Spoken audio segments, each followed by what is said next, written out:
on YouTube. I am ready. It is loading through now.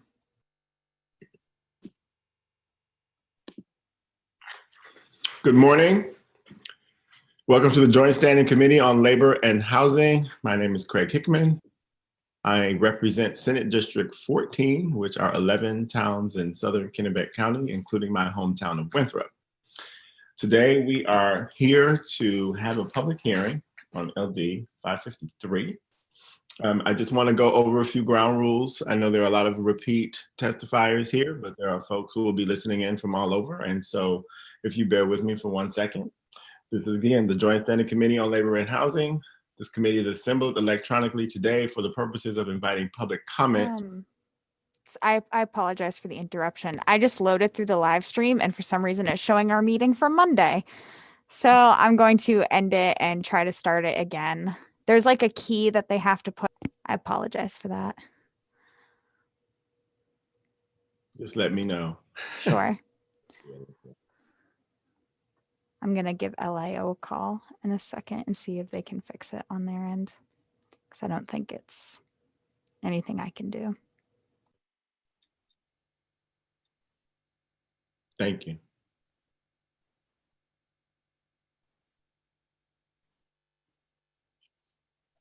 On the topic of labor, I'm going to report that about 7/8 of my 2 cords of wood have been stacked by myself. Beautiful sunny weather. I've been enjoying it. Congratulations. You can. Was that in labor? For some reason, I seem to be in as an attendee on one, on my other. I don't know what happened. Is there I couldn't tell from the recent emails which link to use. So am I using the wrong link on one of my? You are, but I did the same thing. Alyssa will fix you when she gets back in. She'll put you in so you're fully in. Okay, we are live. Committee members, the public. My name is Craig Hickman. Welcome to the Joint Standing Committee on Labor and Housing. I represent Senate District 14, 11 towns in southern Kennebec County. The committee is assembled here today electronically on Zoom for the purposes of inviting public comment on legislation. Before we get started, I want to share this information so that everyone who's listening, even if you have done this before, understands how this is going to go. We are being live streamed on the committee's YouTube channel. That means that anyone who is participating in this meeting via Zoom can be seen and also heard if their microphone is unmuted. People on the Zoom meeting waiting to testify have seen or heard, will be seen or heard when they are called upon to speak. We will record this meeting and available to view on the committee's YouTube channel soon after the meeting has concluded. In a moment, I will have committee members introduce themselves, but before I do, I will ask everyone to please mute themselves so that we have better streaming. This would also be a good time to adjust the name on your Zoom account so that we can identify you. If you, for instance, have signed up to testify by name, but all we see is iPhone or my father's laptop, it might take an extra effort to get you into our virtual podium. Please be patient. Technical issues do arise. You should know that it may momentarily appear as though you have been dropped from the meeting when you are called to speak because it takes a second or two to get you into the room, but rest assured you will reappear and we'll be able to provide your testimony. So now I'm going to ask committee members to introduce themselves. And I'm going to start with who I see on my screen first, Representative Drinkwater. Wow, thank you. I'm not used to being first. Representative Gary Drinkwater, representing District 121, 5 towns of Elton, Argyle, Corinth, Hudson, Elton, and of course my hometown of Milford. Representative Pebworth. Good morning, everyone. I'm Sarah Pebworth. I represent House District 133 in the Blue Hill Peninsula. That includes Blue Hill, Brooksville, Brooklyn, Castine, Sedgwick, and Surrey. Representative Cuddy. Good morning. My name is Scott Cuddy. I represent House District 98, which is Winterport, Frankfort, Searsport, and Swanville. Senator Mearmont. Good morning. Nice to see everyone. Dave Mearmont, Senator for Senate District 12, which is Knox County, with the county seat of Rockland, and it does not include the town of Washington, the only one in the county. Representative Rader. Hi, I'm Representative Amy Rader. I represent Maine House District 125, which is a portion, the best portion of Bangor. Representative Sylvester. Thank you, Mr. Chair. My name is Representative Mike Sylvester. I represent District 39, which is the Eastern Peninsula portion and the peace-loving islands of Casco Bay. I am the House Chair of this committee, and I usually do the timing, but since the bill is mine today, Representative Pebworth will be doing the timing. She will hold up the phone at the beginning to see that it has started. Everybody has 3 minutes, and so when it gets to 30 seconds, she'll hold it up again and then politely interrupt you at the end of 3 minutes to let you know to summarize your thoughts. And we appreciate you all being here today. Representative Gear. Thank you, Mr. Chair. I'm Tracy Gear, representing District 9, which is Kennebunkport and the coastal parts of Biddeford and Kennebunk. And I'm happy to hear that the fighting islands of Casco Bay have made peace. Representative Warren. Good morning. I'm Representative Sophia Warren, and I represent my hometown here in Scarborough Coastal District 29. Representative Prescott. I'm Dwayne Prescott, House District 17. That would be Waterboro and part of London. Thank you, committee members present, for introducing yourselves. We also have with us today Alyssa Thompson, our committee clerk, who is the maestro who will be letting you in and out of the room to testify, and our analyst, Mr. Stephen Langley. It will be greatly appreciated that when you are done offering your testimony to this committee, that you exit the Zoom meeting so that we have more bandwidth for everyone else who is going to participate. You can continue to watch the hearing on our YouTube channel. If you do need to exit the meeting before being called upon to testify, please be aware that you may submit written testimony at any time by accessing the legislature's testimony submission page. This meeting is being broadcast again and recorded on YouTube and can also be heard over the legislature's audio broadcast system. Any testimony you submit is public, may be posted on the legislature's website, and therefore part of the record. As my co-chair said earlier, you will have 3 minutes to present your testimony today. We do have more than 35 people signed up to testify, so we will try to keep you strictly to the 3 minutes. When your time is up, we will remind you to summarize your comments. And a gentle reminder to the committee members, this is an opportunity for us to hear from the public. I know that we will have a work session and we can get into all of our stories and our debates around this issue. So I'm going to gently ask that if you ask a testifier a question, it be a direct question, a clarifying question, and only a clarifying question, so that we can hear from the public today. With that said, I will open the public hearing on LD 553, an act to end at-will employment, sponsored by the good representative from Portland, Representative Sylvester. Representative. Thank you, Mr. Chair. Senator Hickman and all my esteemed colleagues of the Committee on Labor and Housing. My name is Representative Mike Sylvester. I represent the Eastern Peninsula portion of Portland and the peace-loving islands of Casco Bay. I'm here to introduce LD 553, an act to end at-will employment. I want to quickly explain LD 553, which is a simple bill with many opportunities to misunderstand it. Why? Because LD 553 is about change, and change is always difficult, it's scary, it's worrisome, and a challenge to those upon whom the change is being effected. In this case, what we're doing is changing a power imbalance between workers and employers by ending at-will employment. It standardizes the need to have a progressive discipline policy, and it creates a need to have a cause to fire workers and to notify them of that cause. That's all it does. Those 4 things. Ends at-will employment, standardizes progressive discipline, requires a cause for termination, requires you to notify the employee why they were fired. And I'm going to walk through each one of these. So what is at-will employment? Well, here's a definition. At-will employment describes a working environment in which employers are free to terminate employees at any time without cause, explanation, or prior warning, provided it does not violate state and federal anti-discrimination laws. Essentially, you can't fire someone specifically because of their race, age, gender, sexual orientation, or gender identity, etc. The burden of proof is on the employee to prove that that was the reason they were fired. So it isn't easy to prove. Yet otherwise than that, the employer can let an employee go for any reason or for no reason.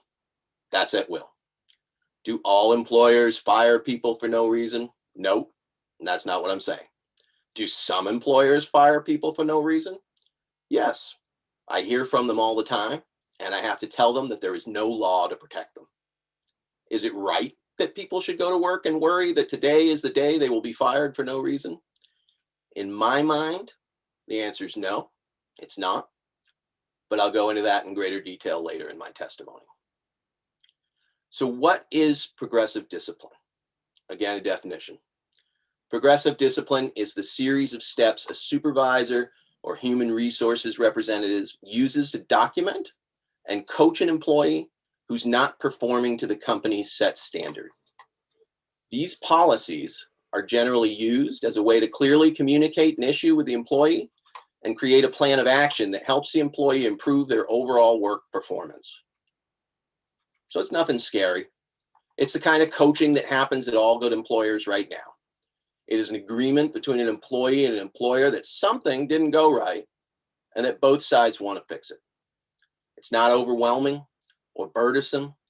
It is merely the recognition that people make mistakes, and so it's a system to formalize everyone's efforts to be better. Now, many companies already have a progressive discipline policy similar or better than that detailed in LD 553.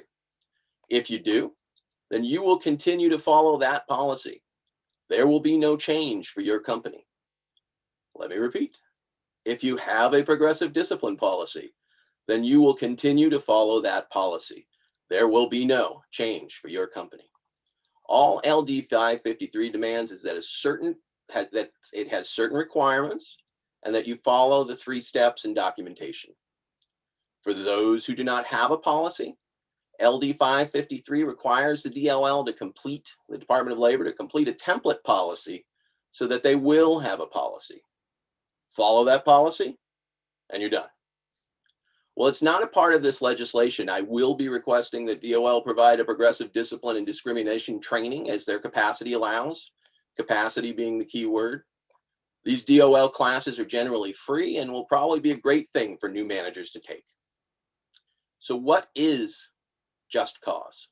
This is slightly harder. Essentially, did you have a reason to fire someone? In 1966, an arbitrator named Carol Doherty created a standard of 7 tests, and Doherty's 7 tests are as follows. Was the employee forewarned of the consequences of his or her actions?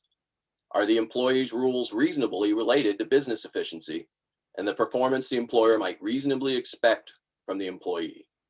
Was an effort made before discipline or discharge to determine whether the employee was guilty as charged? Was the investigation conducted fairly and objectively? Did the employer obtain substantial evidence of the employee's guilt? Were the rules applied fairly and without discrimination? Was the degree of discipline reasonably related to the seriousness of the employee's offense and the employee's past record? Now, the most important of these rules are number 1, followed by number 2. Do you have rules? Did you notify the employee of those rules? Did you not change them on a whim, but keep them pretty standard? If you notified employees of your rules and they broke them, you may discipline them as long as you do it fairly and roughly the same for everyone. Employment law is not like chemistry.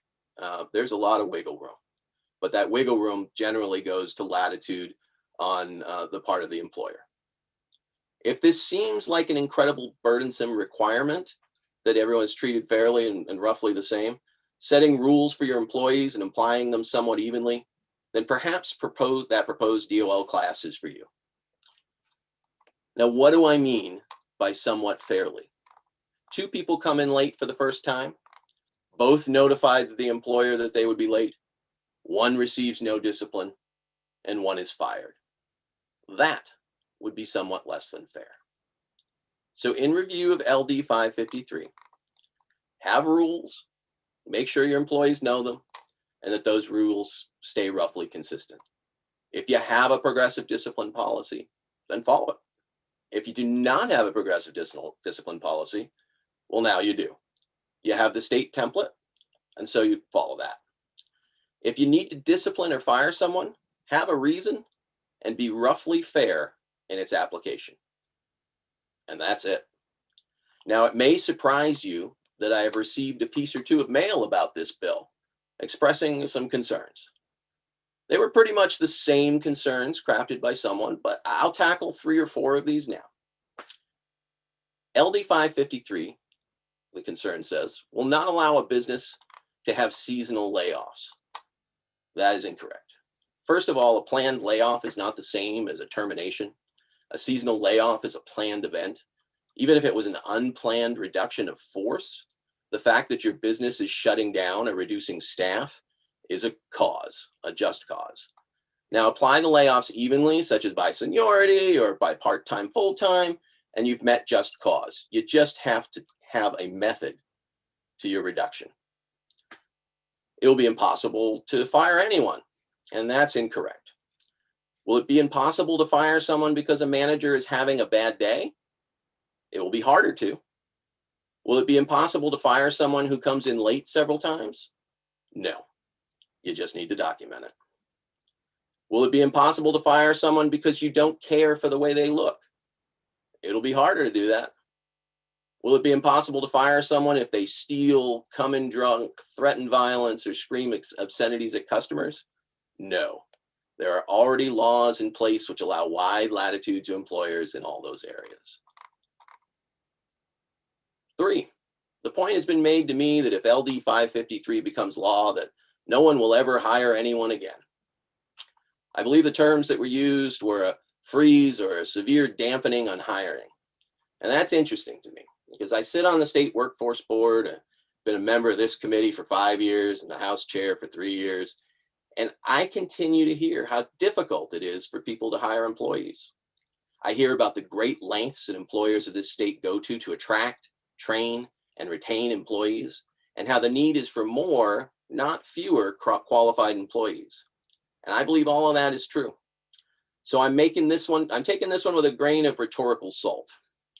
That's in fact why I have 3 bills in to rebuild both the new and existing manufacturing base and to rebuild the public workforce. So I think qualified employees will still get hired. Now, I've been told that workers will not come to the state of Maine if we put on more burdensome rights. I suppose that worker who wants to go to work every day and know that if they work hard and follow the rules, that the law will guarantee that they get a fair shake, those folks are still going to come. But those workers who prefer to have their lives entirely out of control without any sets of fair rules in the statute, I guess they will go somewhere else. But that's really what this comes down to. Right now, the scales are tipped entirely towards employers, and it's hard to be an employer. I'm an employer. It's a difficult job. There's a lot of calls. But in fact, the whole point, that's why people join unions. The whole point of having a union is that it evens the scale. Yet for non-union workers, the employer gets to say who and how and why and how much and for how long. And LD 553 still keeps the scales on the employer's side, but it says the measurement of those scales have to be done fairly. What happens if it isn't?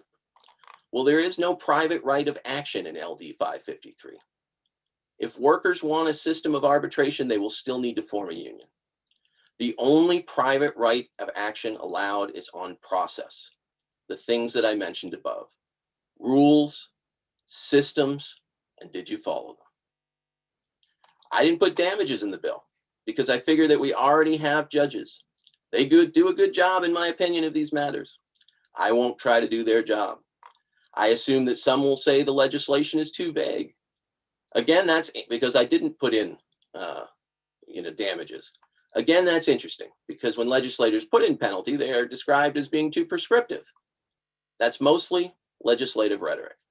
If folks come behind me and have good constructive solutions that they would like to see in this bill to make this bill a better bill, I will be the first one to be happy to consider them. As a committee, we always want to know if a law has been tried elsewhere. There is no at-will status in the state of Montana and in the territories of Puerto Rico and the Virgin Islands. Montana's law is largely reliant on private right of action and fought in the courts. I think lawyers have enough work. I think that we don't need to fill our cases, our lawsuit, our courts with more cases. And if you look up at Will Employment Montana, the first 50 things you'll get are attorneys. LD 553, however, relies instead on our main employers to institute a fair system. The systems in the Virgin Islands and Puerto Rico are closer to those considered here. I'll be happy to give you any information that I can about them and other states, but you can know that I considered them in drawing up what I thought was a system that was right for Maine workers and Maine employers. Lastly, I often start testimony in other committees with my intent in putting in a bill, and today I'm going to close with it. My mother was a single mother of 3. Never made more than $14,000 a year in her life doing a job trying to help people. Yet she had a supervisor who relished in making her life miserable. Nothing my mother ever did was explained, but also it was never right. My mom was ridiculed in front of her coworkers and superiors.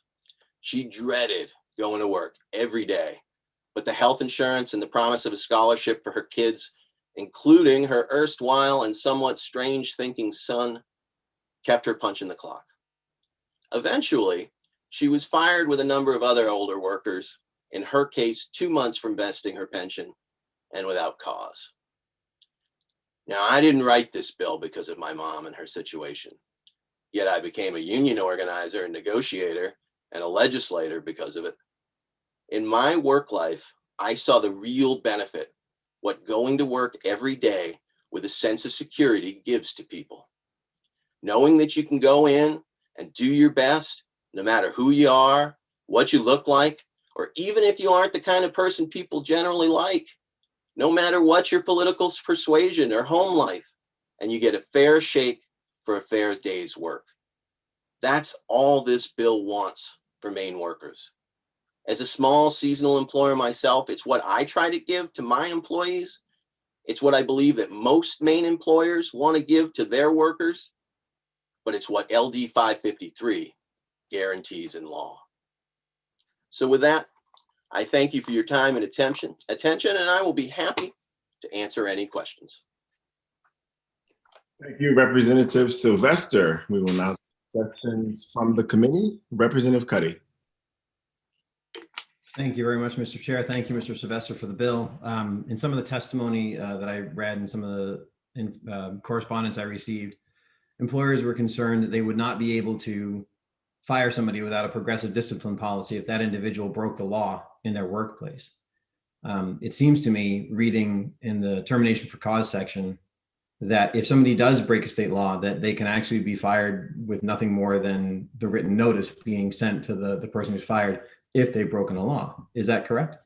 That is absolutely correct. And I think that one of the things that's hard, and my testimony was long enough, but I think that one of the things that's hard to discuss, and I had a conversation with an employer this morning who was wondering about probationary periods, right? And that's kind of both ends of the scale. So someone walks in and threatens violence against a customer or against a fellow employee, that we already have laws for that you can terminate that person and that is just cause, right? And all you need to do is notify them that they've been terminated, right? The same for probation periods, right? I think it's sort of obvious to me, but probably not obvious to everybody that probation periods, whether it's 90 days or 6 months, is a period of at will that is usually written into a progressive discipline policy. And so those things are still acceptable. And I'm going to actually follow in that conversation. As I said, I am absolutely open to good ideas. And so that good idea came in this morning to make that clearer. And so I'm going to offer an amendment on that to say that just to make it clear that probationary periods are still acceptable, because you need a period of time to figure out whether someone's going to work. But yes, if you have a reason, you can let someone go. And most employers, in my mind, as I said, want to coach their employees to keep them. It costs too much to bring them in. It costs too much to train them. They do everything they can to keep them there. And so this just sort of catches all the folks who fall through the cracks there. And thank you for the question. Representative Drinkwater. Thank you, Mr. Chair. So we're celebrating our bicentennial, 200 years of being a state. So you're proposing to undo 200 years of standard practice. You mentioned about probation period. We just had discussion on LD 648, the apprenticeship programs. What about probationary for apprenticeships? I mean, as you know, those could take a couple of years.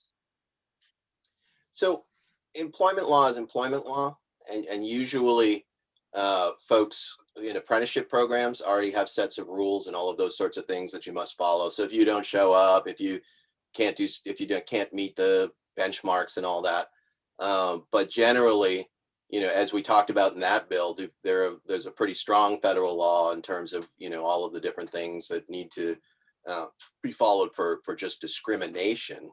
But I'm not really, to be honest with you, that worried about apprenticeships. Apprenticeships already have strict guidelines.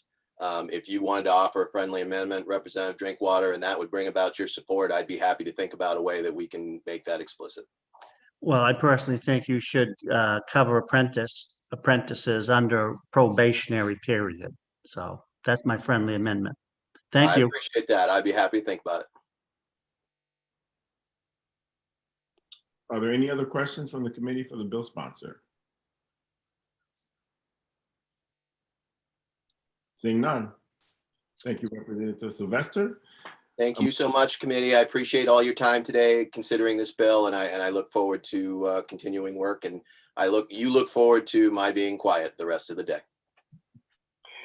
Thank you. We will now take testimony from the public. We will start with testimony in favor of the bill, move to testimony in opposition to the bill, and finish with testimony neither for nor against the bill. I have 5 or 6 people signed up to testify in favor, beginning with Adam Good, then going to Jim Durkin, Matthew Beck, Michael Mosley, and Jeffrey Young. So if Mr. Adam Good would please enter the Zoom. Welcome. Good morning. Good morning, Senator Hickman and Representatives Sylvester and members of the Labor and Housing Committee. My name is Adam Good. I work as the Legislative and Political Director of the Maine AFL-CIO. We testify in support of LD 573. This bill would protect workers in Maine from being fired by their employer without cause. As an at-will state, Maine grants employers the power to fire employees at will, with the exception of issues related to protected classes like race, religion, disability status. It is the norm in all other industrialized countries to provide due process rights to workers so they have the right to contest their dismissal, pursue damages, and have a fair resolution in the event that they believe they've been fired unfairly. We're in support of this change for 2 fundamental reasons. The first is that unions are all about raising expectations. Too often, we hear stories of workers who don't organize unions because they are afraid of being fired or losing their job. Whistleblower laws exist for the very reason that people who are in a vulnerable position stay quiet because they don't want to lose their job and by extension, their livelihood, home, or family. A cornerstone of most collective bargaining agreements are just cause policies similar to what this bill seeks to extend to all workers in Maine. White-collar, professional class employees also have just cause rights through individual contracts they often have with their employers. A working class Mainer should have the same rights as just cause. The second reason is that we believe in the basic rule of innocent until proven guilty. A due process that has causes for grounds of dismissal for actions like harassing other workers, revealing trade secrets, breaking company rules, breaking the law, and has a progressive discipline system allows an employer options for addressing employee issues while protecting a worker from excessive arbitrary power of their boss. Our country is alone among industrialized nations in allowing at-will employees to be fired for arbitrary reasons. Why should an employer be able to fire someone to open up a job for their son-in-law? Why should workers have to worry that their boss might fire them if they don't like what they post on social media? At-will employees can be fired for a good reason, a bad reason, or no reason at all. Germany, France, Japan, Sweden, the United Kingdom all require employers to demonstrate they have just cause to dismiss non-probationary employees. Around the world, workers who believe they have been fired without a reason have a chance to fight for their job, livelihood, and reputation. Most countries and employment contracts provide models for various tests regarding notice of rules, consequences, and ensuring that rules are applied fairly. Similar changes in Maine would put workers and employers on a more equal footing. We urge you to vote for LB 553. Happy to take any questions. Thank you, Mr. Good. Are there any questions from the committee? Yeah, Chair. Representative Prescott? Representative Prescott, did you have a question? Okay.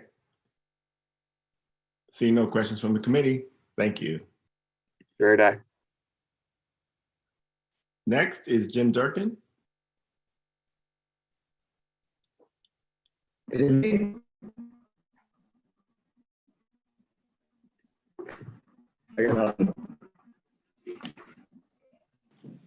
Thank you, Mr. Chairman, members of the committee. Everybody hear me okay? Yes. There's always that awkward pause beforehand. For the record, my name is Jim Durkin. I'm the Legislative Director for AFSCME Council 93, and I'm here today on behalf of 2,600 hardworking members in Maine to express our strong support for this bill. If signed into law, the legislation would be a major step forward in providing workers who don't have the protection of a union contract with some basic fundamental protections, and would require employers simply to treat people fairly and decently, and I dare say represent how any one of us would hope to be treated by an employer. There's really not much more to add to what the chairman Chairman Sylvester has already stated, so I'd just say that in deciding whether or not you'd want to support this bill, we believe it comes down to asking yourself some basic, simple questions. If you made a mistake at work, would you want your supervisor to let you know what he or she believes you did wrong and give you a fair shot of correcting your mistake going forward? If you and a coworker made the same mistake and you were immediately fired and the coworker received a slap on the wrist, would you view that as unfair? And if you were ultimately fired from your job, would you want to know the reason why, if for no other reason, so you wouldn't make the same mistake again? If the answer is yes to these questions, then we believe the logical choice is to support the bill. I'm not one to quote scripture and testimony. In fact, I can honestly say I don't believe I ever have before in 18 years of doing this job. But the words "do unto others as you would have done unto you" come to mind and seem to sum up this legislation quite well. I would just add that for those who may be truly worried or may claim that this legislation is some kind of a backdoor or end run around the established process required for workers who want to form a union, I can assure you that's definitely not the case. In presenting the legislation, Chairman Sylvester talked about the 7 tests related to just cause. And of course, we have strong just cause provisions in our collective bargaining agreements. And for starters, fair and established disciplinary procedures are just one component of the strong collective bargaining agreements we negotiate for our members. But when it comes to just cause, we have something in our contracts that this legislation doesn't have, and that's arbitration. Assuming all steps in the grievance process outlined in the contract are exhausted and the union and employer are still in disagreement over whether or not a termination was justified, we have the ability to bring the matter before an independent arbitrator, which is costly, but the employee's cost is covered by the union. As Chairman Sylvester noted, in this legislation, any employee who believes they were wrongfully terminated would have the option of seeking relief in the courts, but this would clearly be a far more cumbersome process and one that would be beyond the financial reach of many. But maybe, just maybe, codifying this process into law would result in employers pausing and reflecting before making a rash or punitive decision that was simply too harsh. So I thank you for your time and consideration, and congratulations, Mr. Chairman, on your historic election, and I'll do my best to answer any questions you may have. Thank you, Mr. Duncan, for the time. Are there any questions?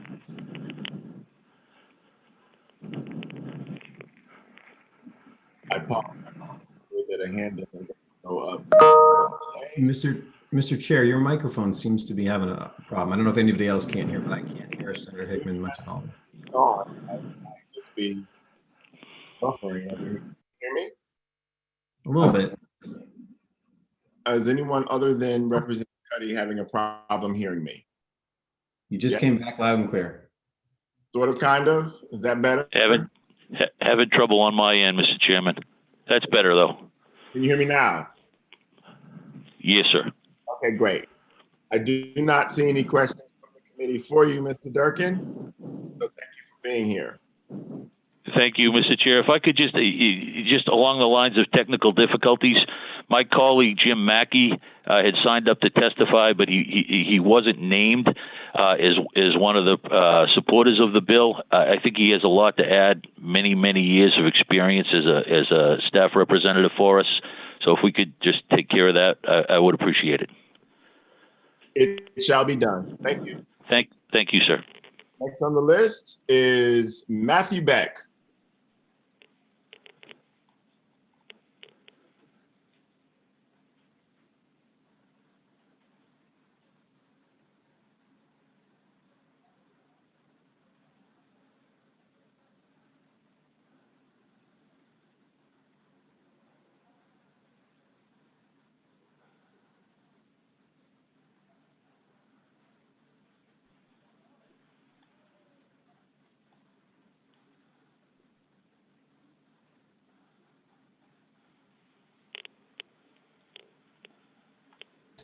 Welcome, Mr. Beck.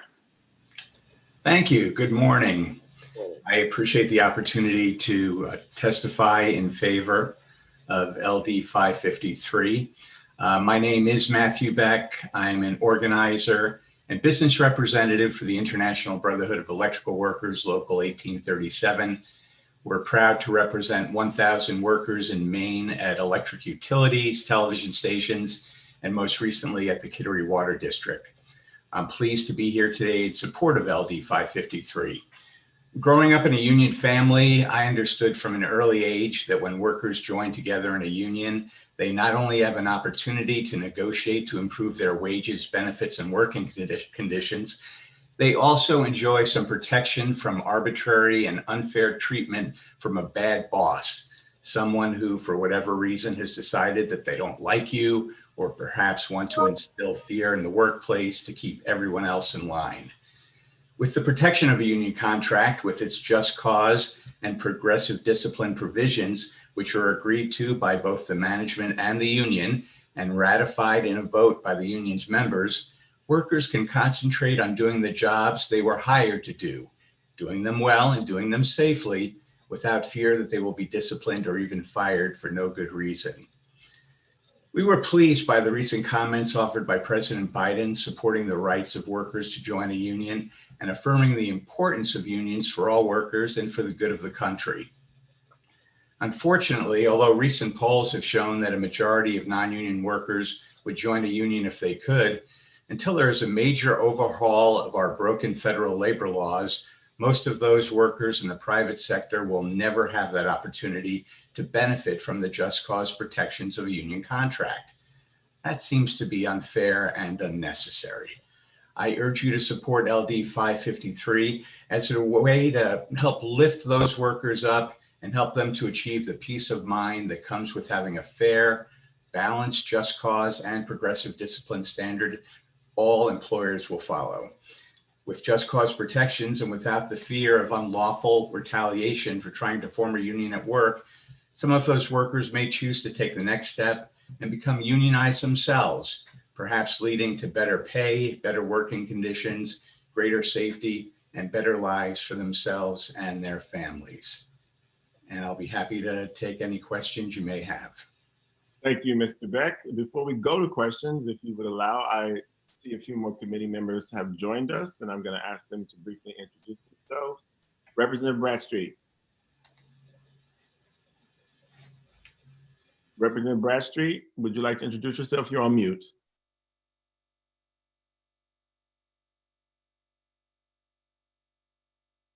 Can people hear me? Okay. Representative Morris, would you like to introduce yourself, please? Yes, thank you, Mr. Chair. My name is Representative Joshua Morris. I represent the towns of Turner, Leeds, and Livermore, House District 75. Thank you. Senator Guerin, would you like to introduce yourself?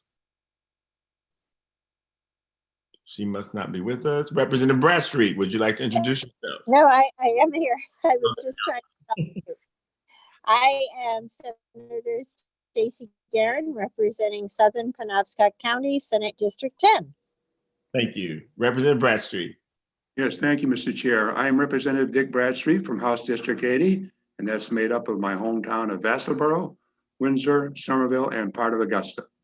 Thank you and welcome. And now for questions for Mr. Beck from the committee, Representative Drinkwater. Thank you, Mr. Chair, and Mr. Beck, thank you. I actually have family members that belong to your union. Just a quick question. If an electrician shows up to work and they are required to be drug tested, or you can smell alcohol on their breath, is that a just cause for immediate termination? Thank you for your question, Representative Drinkwater. Every case is taken on a case-by-case basis, and I'd be reluctant to give you the exact procedure that would happen from one company compared to another. Obviously, no union has any interest in seeing workers that come to work and put themselves, the co-workers, or members of the public at risk. And we take those cases very seriously. Thank you. Thank you. Are there any other questions for Mr. Beck from the committee?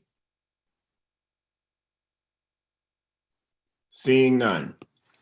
Next up will be Michael Mosley, followed by Jeffrey Young, followed by Jim Mackey.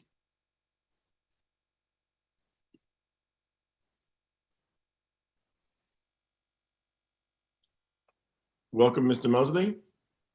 Hello, thank you. And thank you to all the members of the Labor and Housing Committee for your time today. I'm going to make this quick. I'm not a labor organizer. I'm just a worker. Please state your name and where you are from. Oh, I'm sorry. My name is Michael Mosley. I'm calling in from Waterville. Thank you. And I'm not affiliated with any organization or anything. Like I was saying, I'm not a labor organizer. I've just been working all my life. I started my first side hustle when I was 7 years old, bringing milk to neighbors for pocket change. I worked in a clam factory at 14. And I've been working in Maine for more than a decade now. And for me, the only thing that I can really offer right now is one of the most humiliating experiences of my life. I worked at a gas station in Gardner, and my boss decided that they didn't want to hire me anymore. They didn't want me to be employed anymore. And instead of having any sort of conversation about it, I was simply just accused of having some sort of improper relations with two women in a walk-in freezer, and was told that the police showed up, that people made complaints, and that like I had abandoned my duties. None of this was true. All of this could have been proven by any sort of due process, but there was none, and there never was going to be any. And when I did push back and I did let people know, hey, you can't just accuse someone of this. Like this is an actual serious thing that you're accusing me of. What happened was we didn't sit down and have a conversation about that. They just changed their reason. They made it, oh, you stole a small cup of coffee and we don't have to justify any of this. And so now you're gone. And so then you have to, as a worker, go around trying to get a new job, and you don't know if like you can even use your prior experience because of what people have said about you. You have to take the risk of, I didn't have any due process in this, in any of this, and this is what they are going to say, and it is going to be legitimized because they are my employer. That is it. And that is the only word that'll ever be said on it. And you have to try to fight back against that after the fact. It's impossible. It's an impossible situation for most workers. And it's stressful and it is hard on people. And we shouldn't be having to deal with this and live like this as workers. We should have some basic dignity. We should have some basic respect, and we should have to be given a reason, at the very least, one that makes sense when we are terminated. And that's all I really have to say, and I'm more than happy to answer questions. Thank you, Mr. Mosley, for your testimony. Are there any questions? Representative Drinkwater.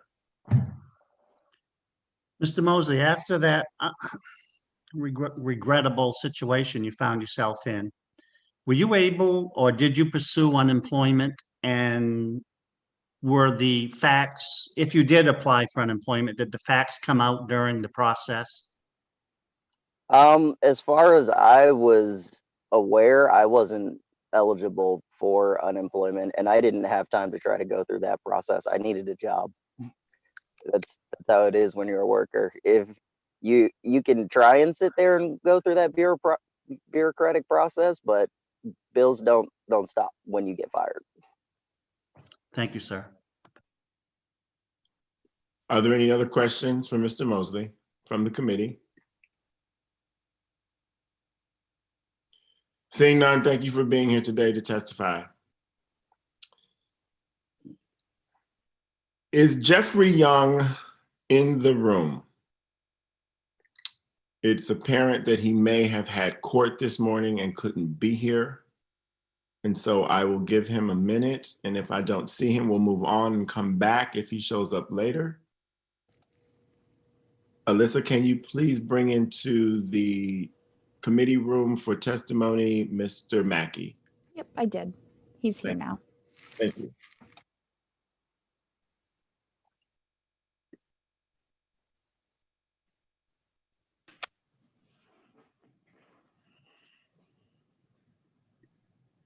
Senator Mearmont?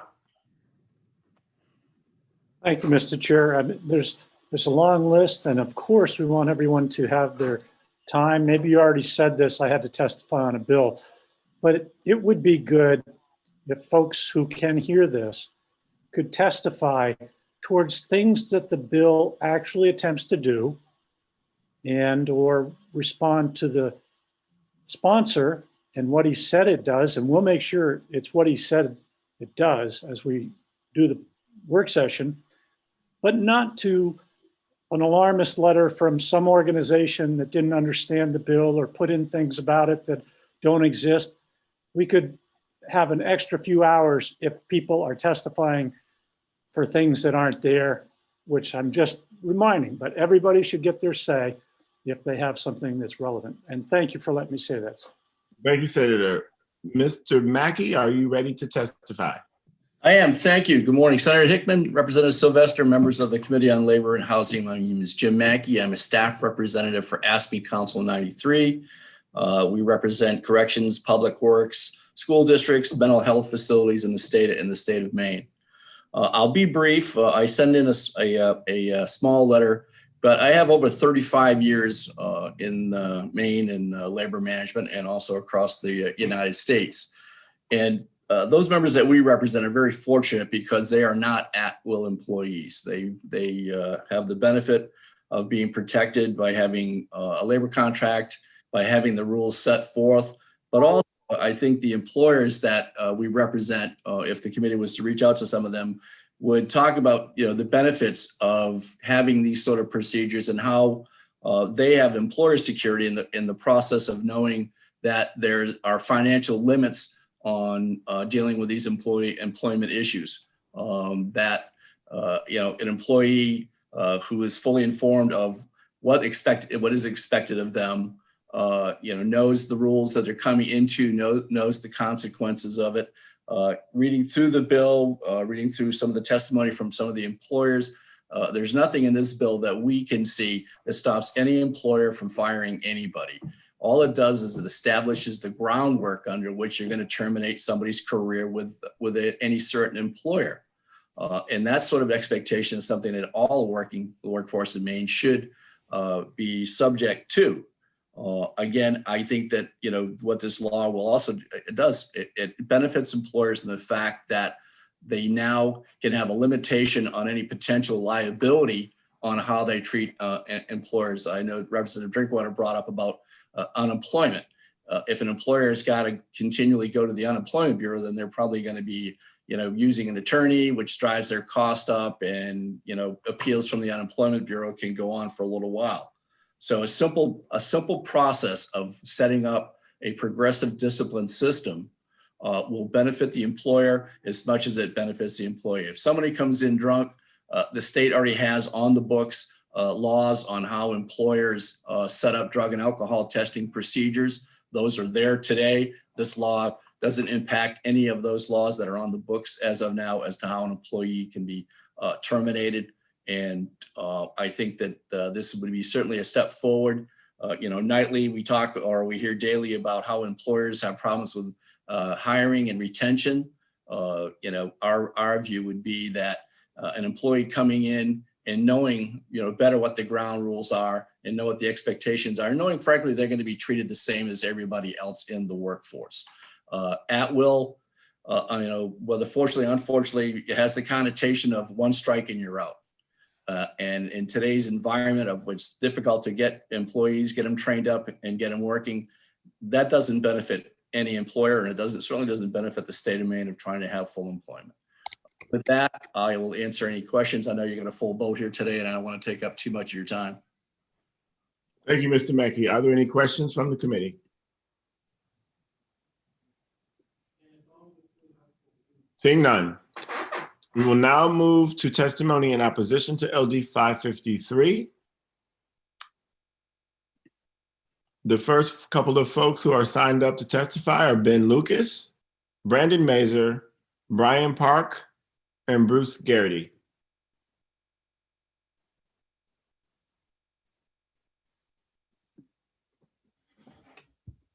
Hello, am I up? I cut out there when I was connecting. Yes, you are. We can see you and hear you. Thank you for being here, sir. Great, thank you. Senator Hickman, Representative Sylvester, members of the Committee on Labor and Housing. My name is Ben Lucas. I live in Portland, and I serve as the Executive Director of the Maine Jobs Council. I am here today to testify in opposition of LD 553. If this legislation passes, Maine will be only the second state to end at-will employment. The other state is Montana. This legislation would once again make Maine an outlier with the rest of the region and continue to make Maine less attractive to capital investment. Maine ranked number 40 in America for capital investment in 2019. New Hampshire saw nearly 3 times the investment. Capital investment is the best way to solve our state's complex economic problems. We need to start growing our tax base and increase our base of stable, good-paying jobs. The best way to do this is attract investment into Maine. Maine's business climate is already incredibly difficult with high costs and high taxes. Employers need the flexibility to make employment changes if they are going to stay in business and compete successfully. The Maine Jobs Council fully supports making workers a top priority.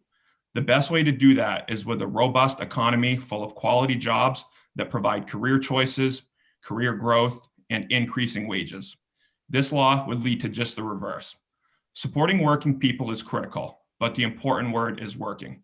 If our companies cannot compete, if money isn't invested here, if jobs stagnate or leave, then we will have more and more people who are no longer working. There is no substitute for a good job, and those jobs come from companies that can compete successfully to provide goods and services. Managers need flexibility to do that, and they cannot be burdened with limitations that their competitors from other states don't carry. If we are truly going to improve the lives of Maine's working men and women, we need to help our employers be more competitive and not less. Individual pieces of legislation like the one that have been introduced to this committee today are not the solution to solving our state's economic problems. Our overall business environment is ranked number 46. We have the 6th highest energy cost burden, the 4th highest healthcare cost burden, the 4th highest tax burden, and our weekly wage is only $955. That is tied with Wyoming for 11th lowest. Our overall economic ranking is last in New England, And if LD 553 passes, it'll be one more thing that makes it harder for our state's economy to succeed. Thank you for allowing me the opportunity to testify today. Thank you, Mr. Lucas. Questions? Senator Mirmont.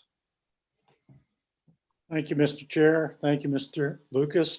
For the work session, would you provide the source of those studies that you cite about our ranking and their political bias, and have that, it'll probably be in about a week or probably 2 with our schedule, but thank you. Yep, I can certainly provide that for you. Representative Bradstreet. Thank you, Mr. Chair, and thank you, Mr. Lucas, for being here. So you're actually saying that businesses do look at these statistics when they decide where to invest. Is that true? Yes, absolutely. Okay, thank you. Representative Gear. Thank you, Mr. Chair, and thank you, Mr. Lucas, for being here. In the introductory testimony that Representative Sylvester gave for this bill, he described that this bill would create, for those companies that do not currently have a progressive discipline policy, create a template at the state that would provide that to those companies, so they would be able to have an easy one to follow. Can you describe how the number of companies that might be affected in your knowledge, and how that would actually go towards increasing the cost to that company? Yeah, certainly. I mean, I would have to do research to get you the exact number of companies that would be affected, but I can tell you I was on the phone this morning with one of our members, and he told me that if this legislation were to pass, he will not hire anyone else in the state of Maine. He has employees in business and other states, and I think that's one of the things that is missing in the argument. The businesses may not leave Maine. As we know, Maine is a small business state, and our businesses have been around for a long period of time. But as the Jobs Council, we're focused on jobs, and we want to keep jobs in Maine. And our members fear that if this legislation were to pass, it could result in the jobs leaving, not necessarily the businesses. But I can certainly look into your specific request, Representative, and get you more data for the work session. That would be the number of companies that do not have progressive discipline policies, and how this would increase their costs. Yep, thank you for the clarification. Thank you. Representative Warren. Thank you very much.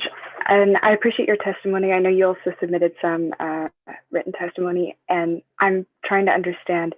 I agree with many of the observations you've made about the different long-term challenges that Maine faces, but can you say more about where your data or analysis of certain information that I could look into more about how this would affect those long-term issues? You say at one point in your written testimony, and I heard similar language, and how you still care about how it may lead to different things. And I just want to understand more about how you analyze the connection between this.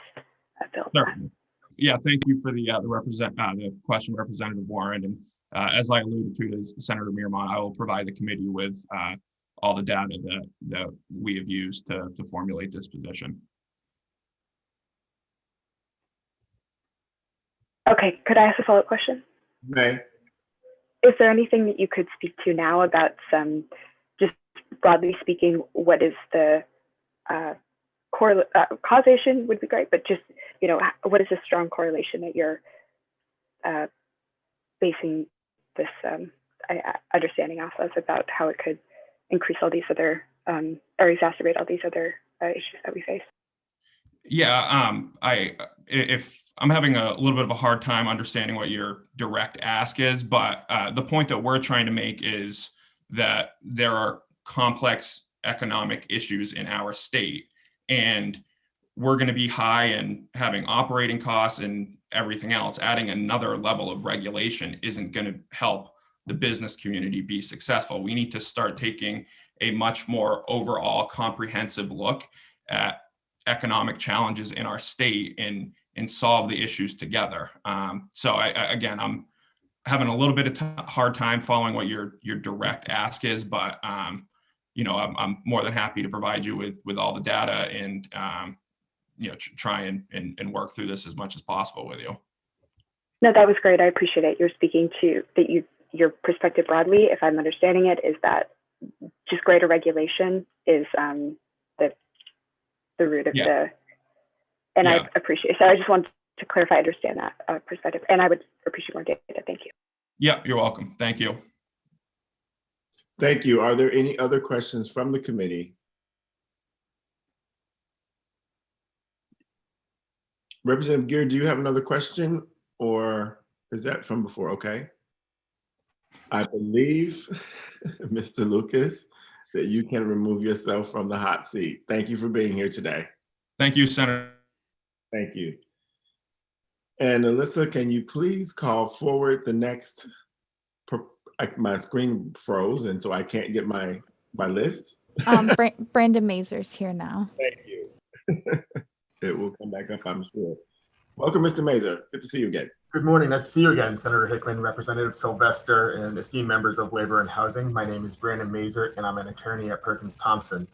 This firm represents the Anchorage Inn and its owner, Ray Ramsey.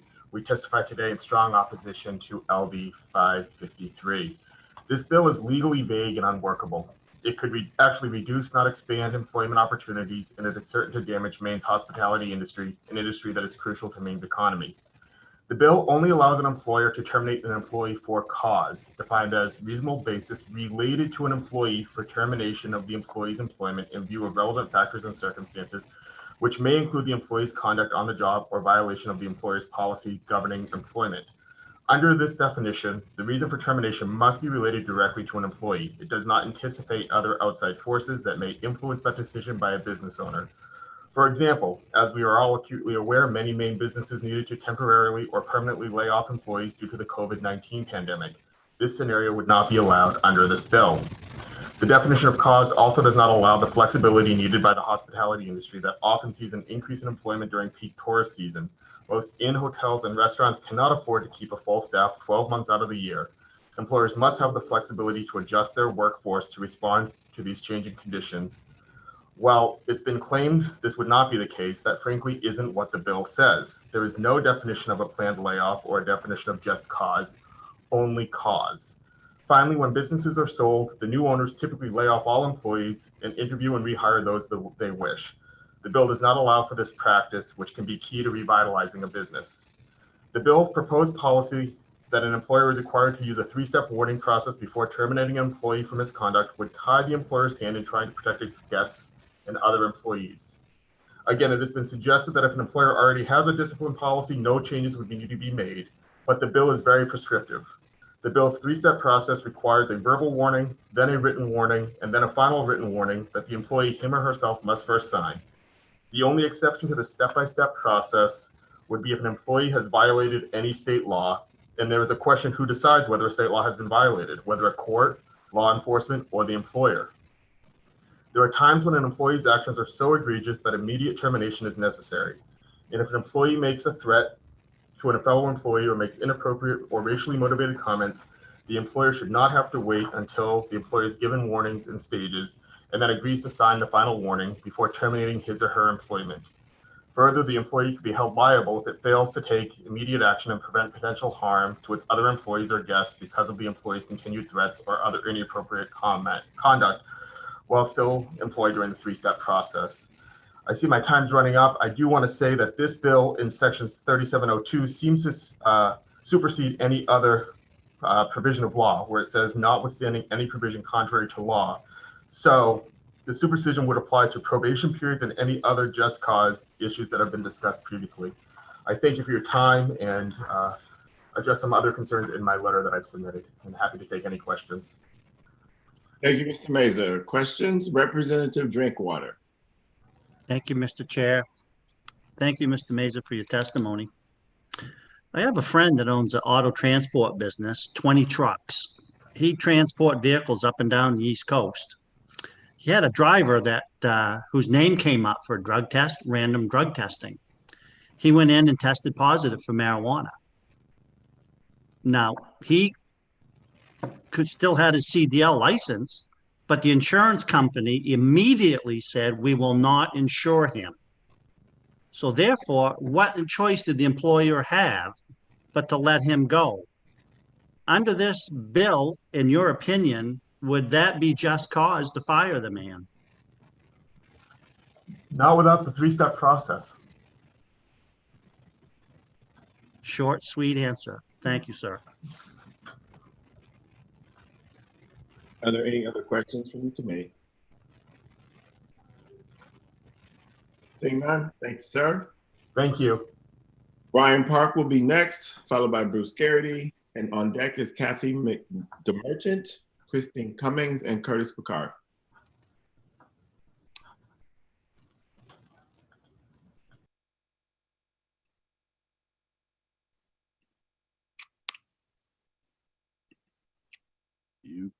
Now can you hear me?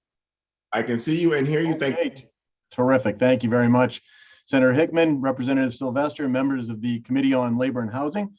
My name is Brian Park. I am the President and CEO of the Maine Motor Transport Association and a resident of Brunswick.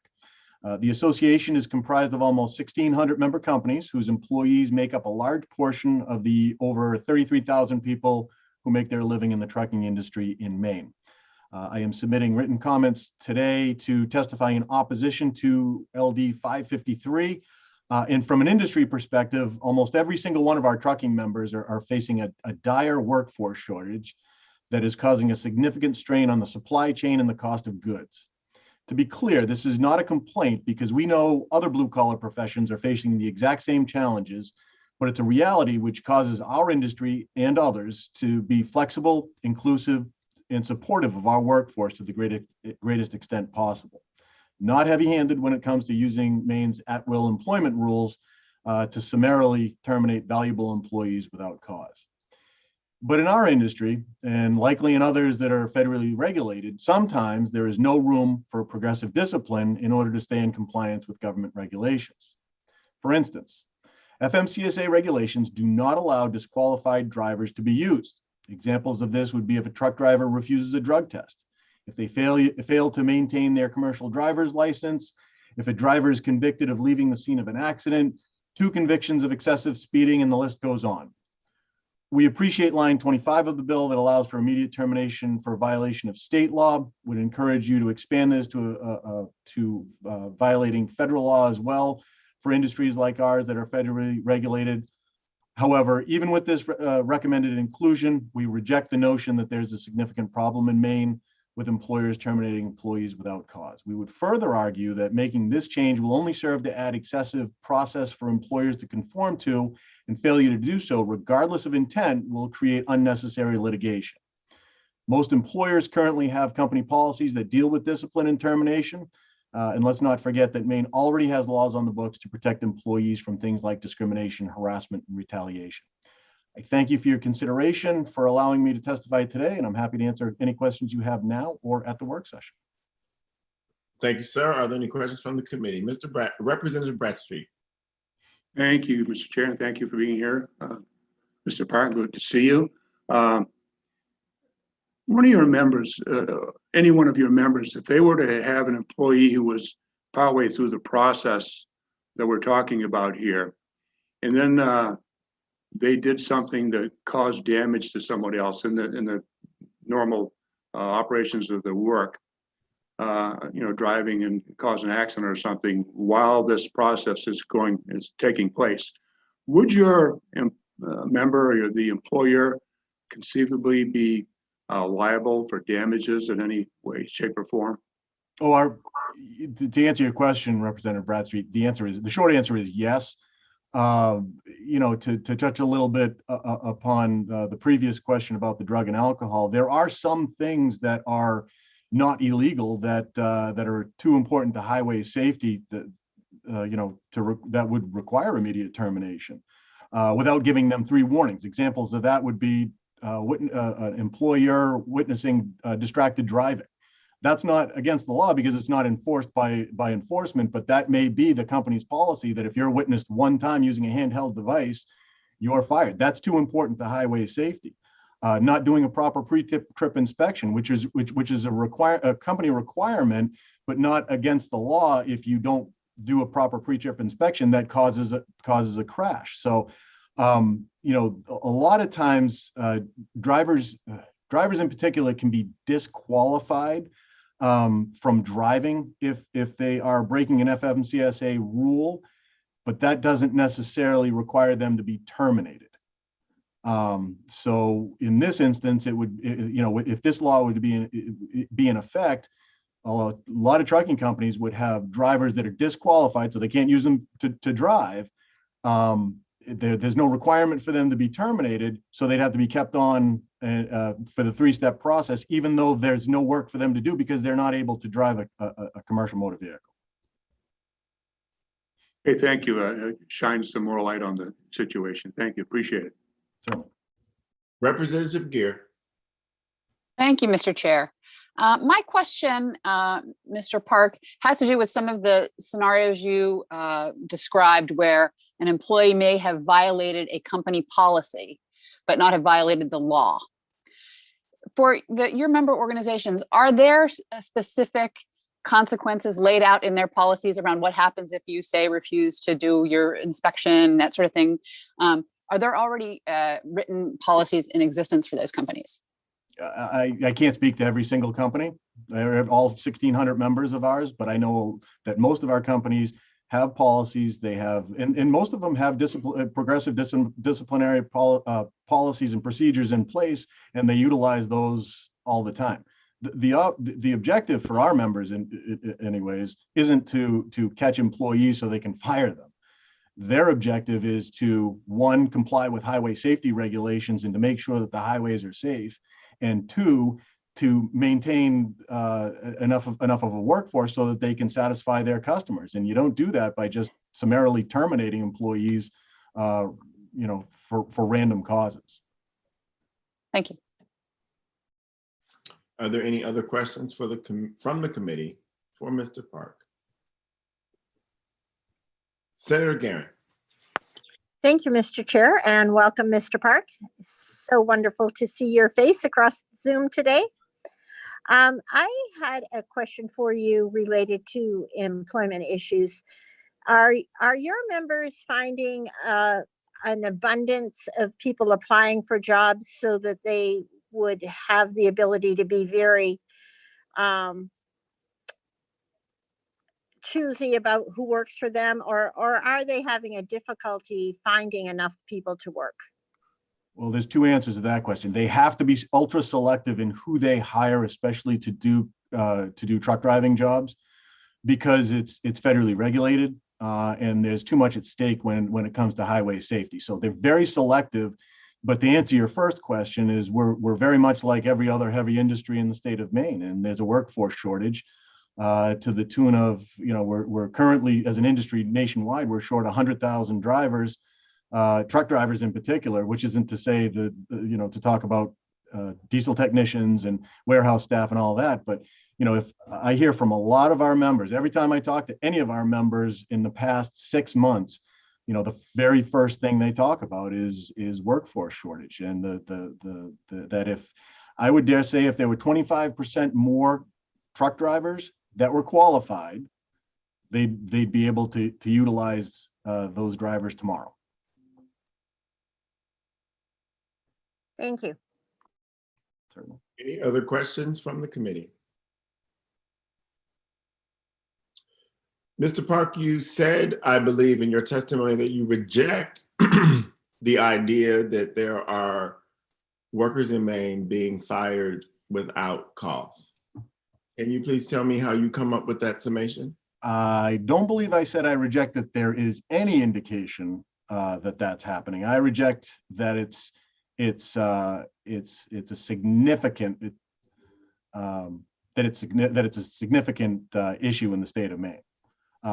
In my corner of the world, you know, our employers are keeping every single good, well, they're attempting to keep every single good employee that they have, because you know, they know that training and all of the things that they need to go through in order to fill those positions is costly. And here's my comment, is that we reject the notion that there is a significant problem in Maine. So I'm not rejecting that it isn't a problem. I'm rejecting that it's a significant problem in Maine. And my follow-up question to that is,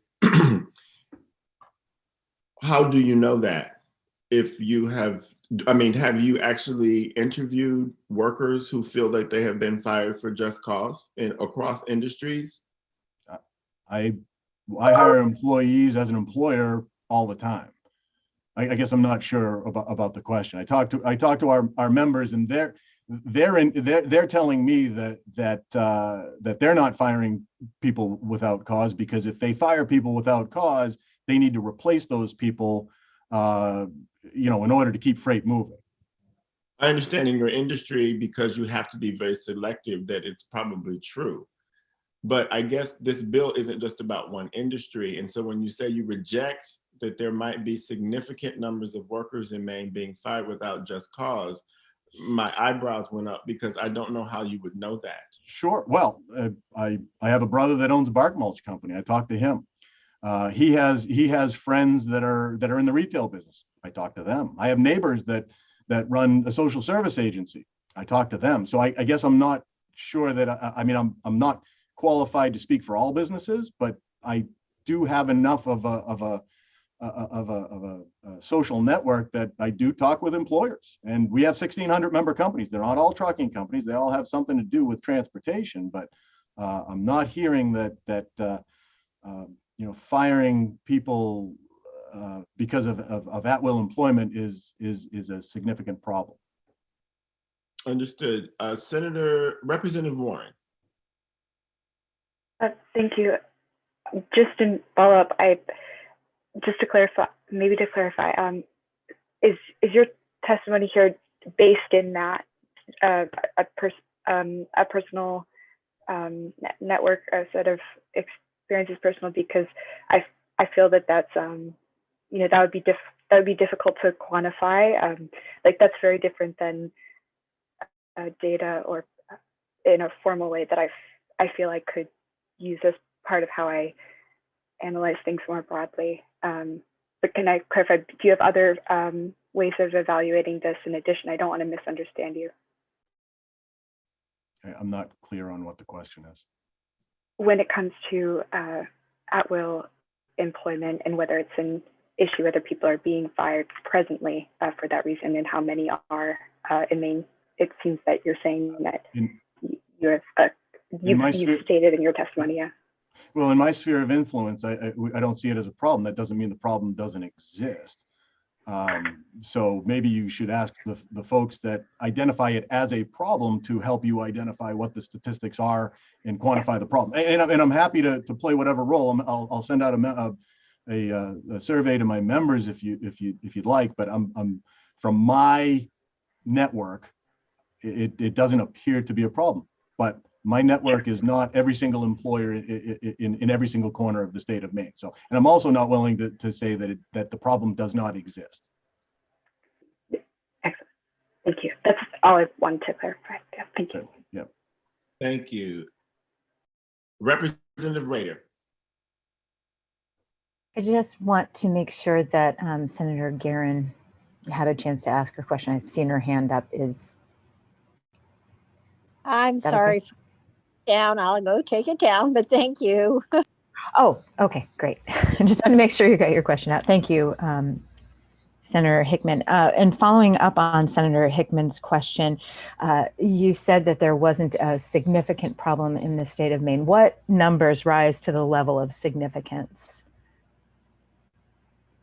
I'm sorry, what level? If it happens once, should we pass a bill? Should we pass a law? I don't really have a number for you. Certainly if I'm the employee that's being fired for no reason at all, I'd put that number at 1. Mm-hmm. That one is too many. But what my suggestion is, and I think that I'd speak a little bit to the power imbalance that Representative Sylvester indicated in his opening, is that there's not as much of a power imbalance as you'd think, because employees also have the ability to leave instantly for no reason at all, which makes it hard to be an employer. We just had an employee during our busy season that got a better job, and I have absolutely no problem with people bettering themselves. It just came at a terrible time for me. So while there's, the employer has the ability to fire employees currently, because Maine's an at-will state, employees also have the ability to leave regardless of what the issue is on their side of things. Senator, may I have a follow-up with that? Thank you. The reason I ask for specific data is because I am hearing a lot of anecdotal evidence in general. And if we had some sort of survey of the employers who would be affected by this, or the employees who would be affected by this, that would really help the decision-making process. Because if we're hearing that it's not a significant problem, that is very subjective. So data would help in this matter, so that we're not just going off of feelings.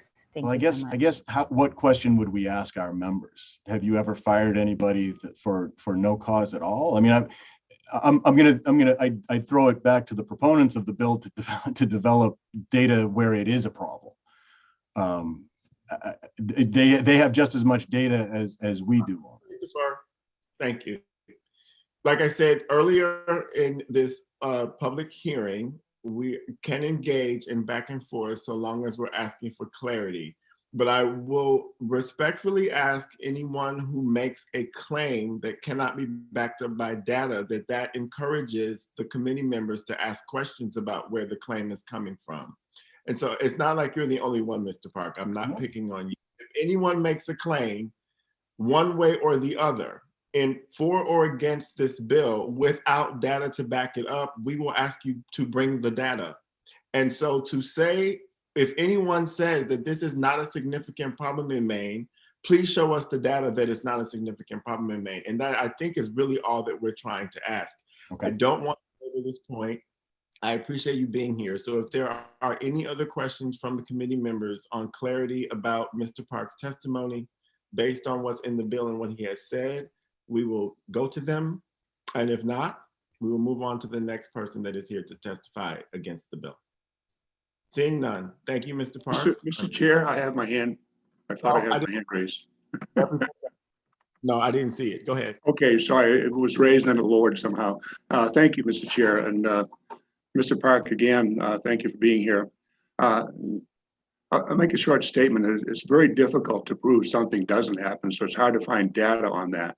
But in that regard, have you ever seen any data that indicates that this is a significant problem, something that would be demonstrable and show that it actually did happen?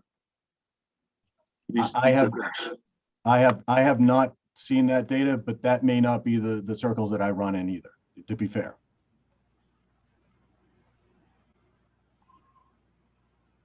Thank you. Are there any other questions from the committee? Seeing none, thank you, Mr. Park. Thank you. Next up will be Kathy DeMerchant, followed by Christine Cummings, followed by Curtis Picard, Dana Duran, and David Clough.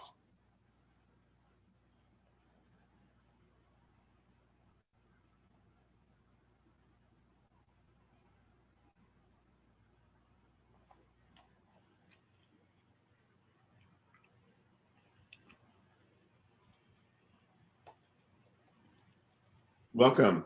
Thank you so much. 1 second. No problem. There. Okay. Senator Hickman, Representative Sylvester, and members of the Committee on Labor and Housing, I would like to thank you for the opportunity to share my testimony in opposition to LD 553.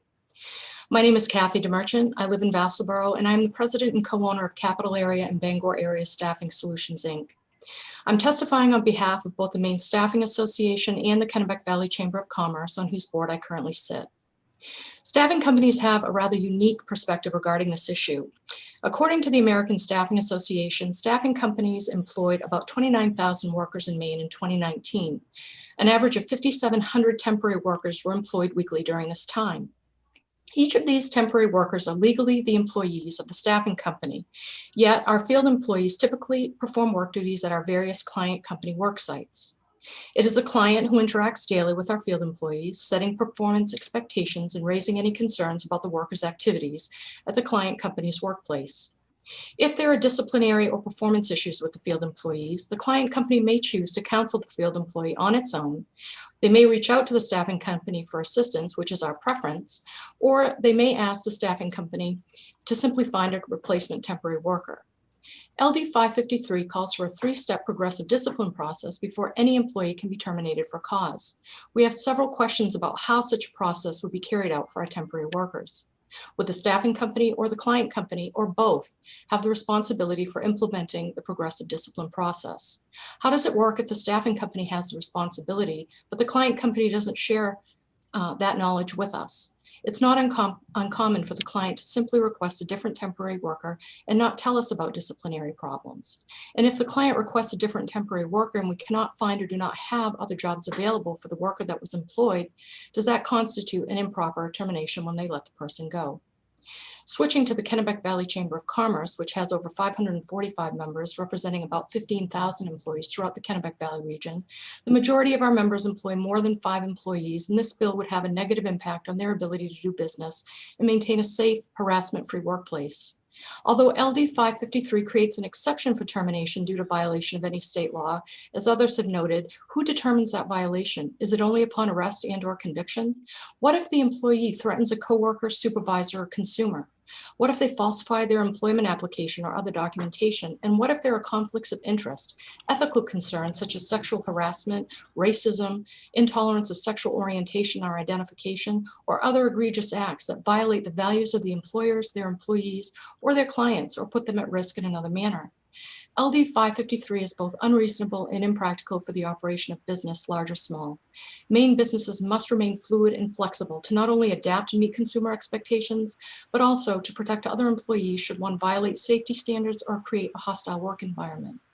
A 3-step discipline policy is especially harmful to small, independently owned businesses and interferes with the employer-employee relationship.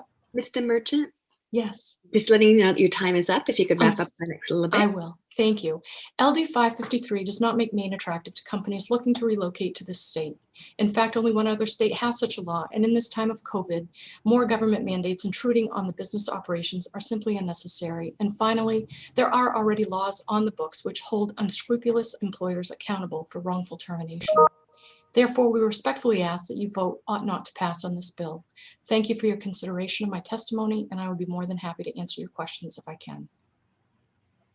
Thank you, Mr. Merchant, for your testimony. Are there any questions from the committee? Representative Bradstreet. Thank you, Mr. Chair, and thank you, Mr. Merchant, for being here. Appreciate the testimony. I'll ask you another, pretty much the same question I asked the previous speaker, and that is, short of something illegal, if one of your workers or the workers of one of the companies who employ your services are unable to terminate someone fairly quickly, but instead have to go through this process as proposed, would that employee be subject to liability should something go wrong? Would the employee or the employer be subject? Are you asking if the employer is subject to liability or if the employee is subject to liability? The employer. Absolutely. Okay, thank you. You're welcome. Are there any other questions from the committee? Seeing none. Thank you so much. Thank you for being here. Kristen Cummings will be next, followed by Curtis Picard, Dana Duran, and David Clough. And as is tradition of this committee, we will return to those testifying. We will go to a person testifying neither for nor against the bill so that there is a little bit of a break in all of the testimony in opposition. And then if there's anyone who has signed up to testify in favor of the bill that has not spoken already, we will return to that person and then we'll return to testimony in opposition. So unless there's objection from the committee, that's how we will proceed henceforth. Christine Cummings. Good Welcome. morning. Thank you. Good morning, Senator Hickman, Representative Sylvester, and members of the Labor and Housing Committee. My name is Christine Cummings. I'm the Executive Director of the Maine Grocers and Food Producers Association. We represent more than 200 businesses within Maine's food community. MGFPA is testifying in opposition to LD 553, a bill that is seeking to end at-will employment in Maine. Well, it is a laudable goal to limit an employer's ability to end an employee's employment for arbitrary and capricious reasons. LD 553 goes too far. There are significant concerns surrounding safety and liability risks. LD 553 takes away the necessary flexibility to end employment when it would be inappropriate for an employee to remain employed.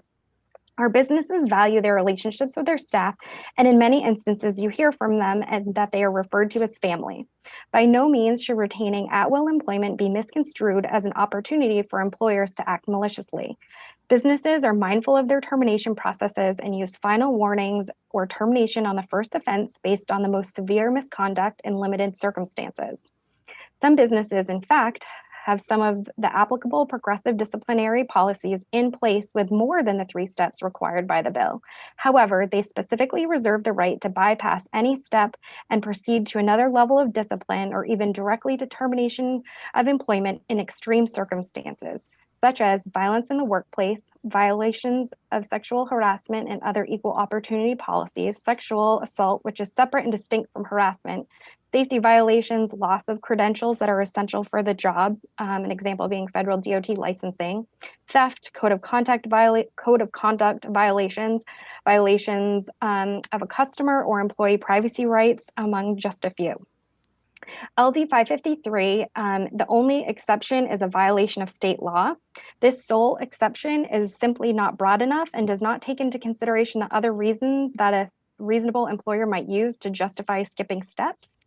As a preliminary matter, there are no exemptions for violations of federal or local law.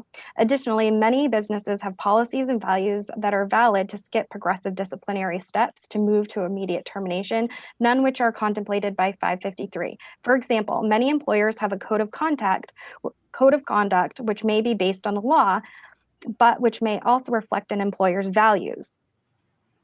As noted, LD 553 does not contemplate behavior that may not rise to the level of unlawful conduct, but which may have a significant impact on the employer's business. For example, many employers have harassment policies to set a standard higher than the law, requiring immediate termination after a single use of a racial term or single sexual touching. Such conduct may not be considered severe or pervasive enough to be unlawful under state harassment laws, but certainly an employer should have the right to remove an employee whose behavior has such a negative impact on coworkers or third parties like customers. Accelerating the progressive disciplinary process is appropriate in such cases. Ending at-will employment will eliminate the flexibility employers need to manage their staff and to ensure they're able to successfully operate, remain viable, and operate a safe work environment. LD 553 would make Maine the only state in the country that has completely eliminated at-will employment. And thank you for the opportunity to testify. Good job. I wrapped up just in time. Are there any questions from the committee for Ms. Cummings? Seeing none, thank you for being here. Thank you. Curtis Picard, Dana Duran, David Clough. And then we will move to neither for nor against and back to testimony in favor.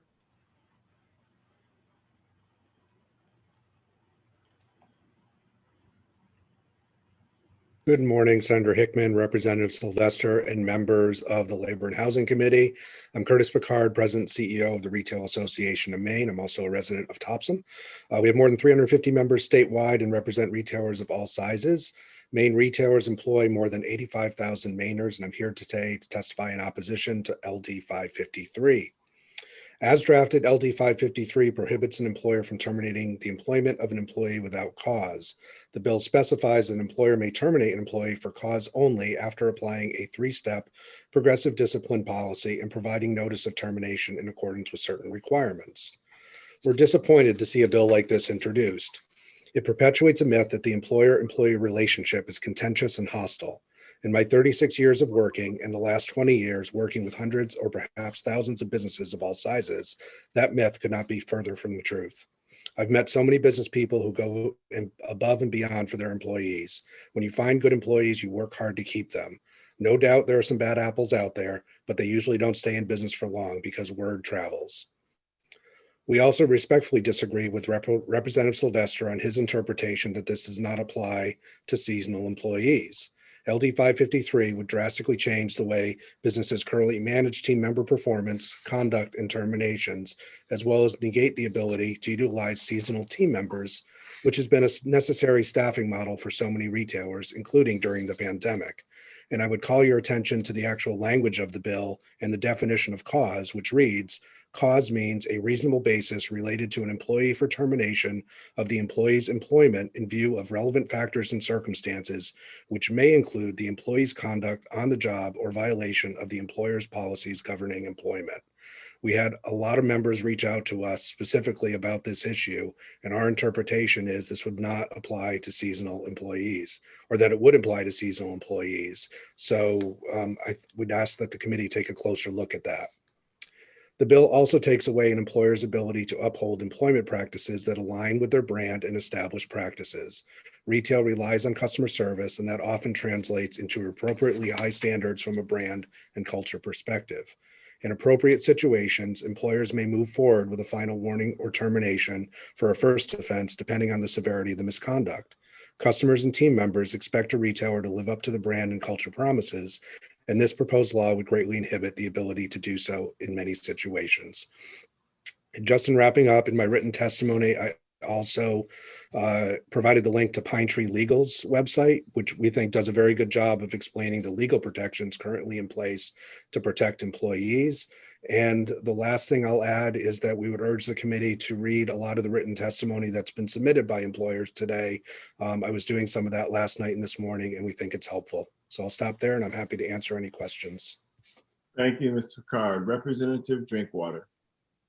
Thank you, Mr. Chair, and thank you, Mr. Picard.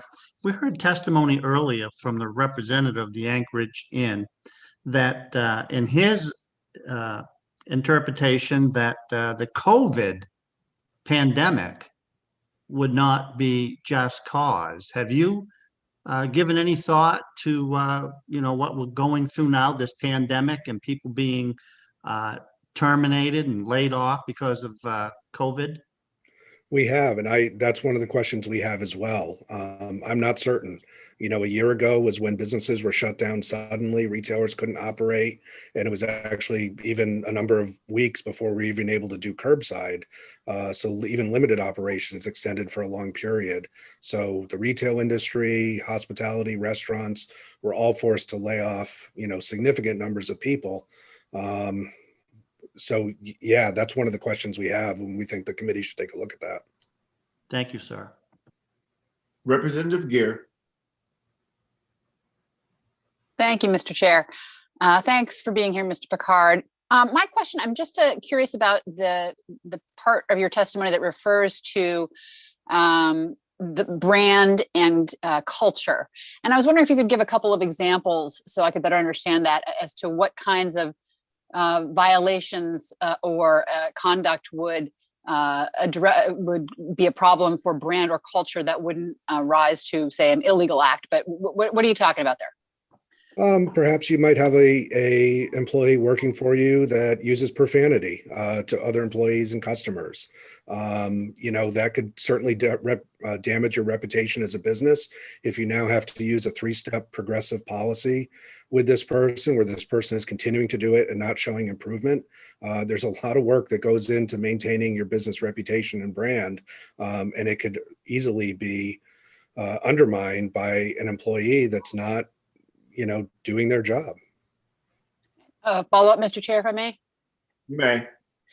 So you're saying that in a situation where, say, an employee has used profanity, they should not be allowed a 3-step process and a chance to correct that behavior?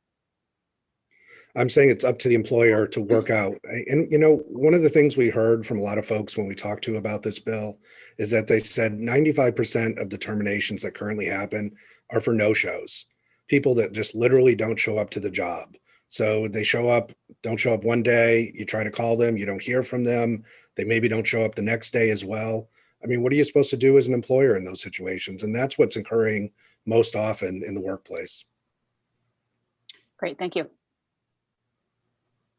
Any other questions from the committee?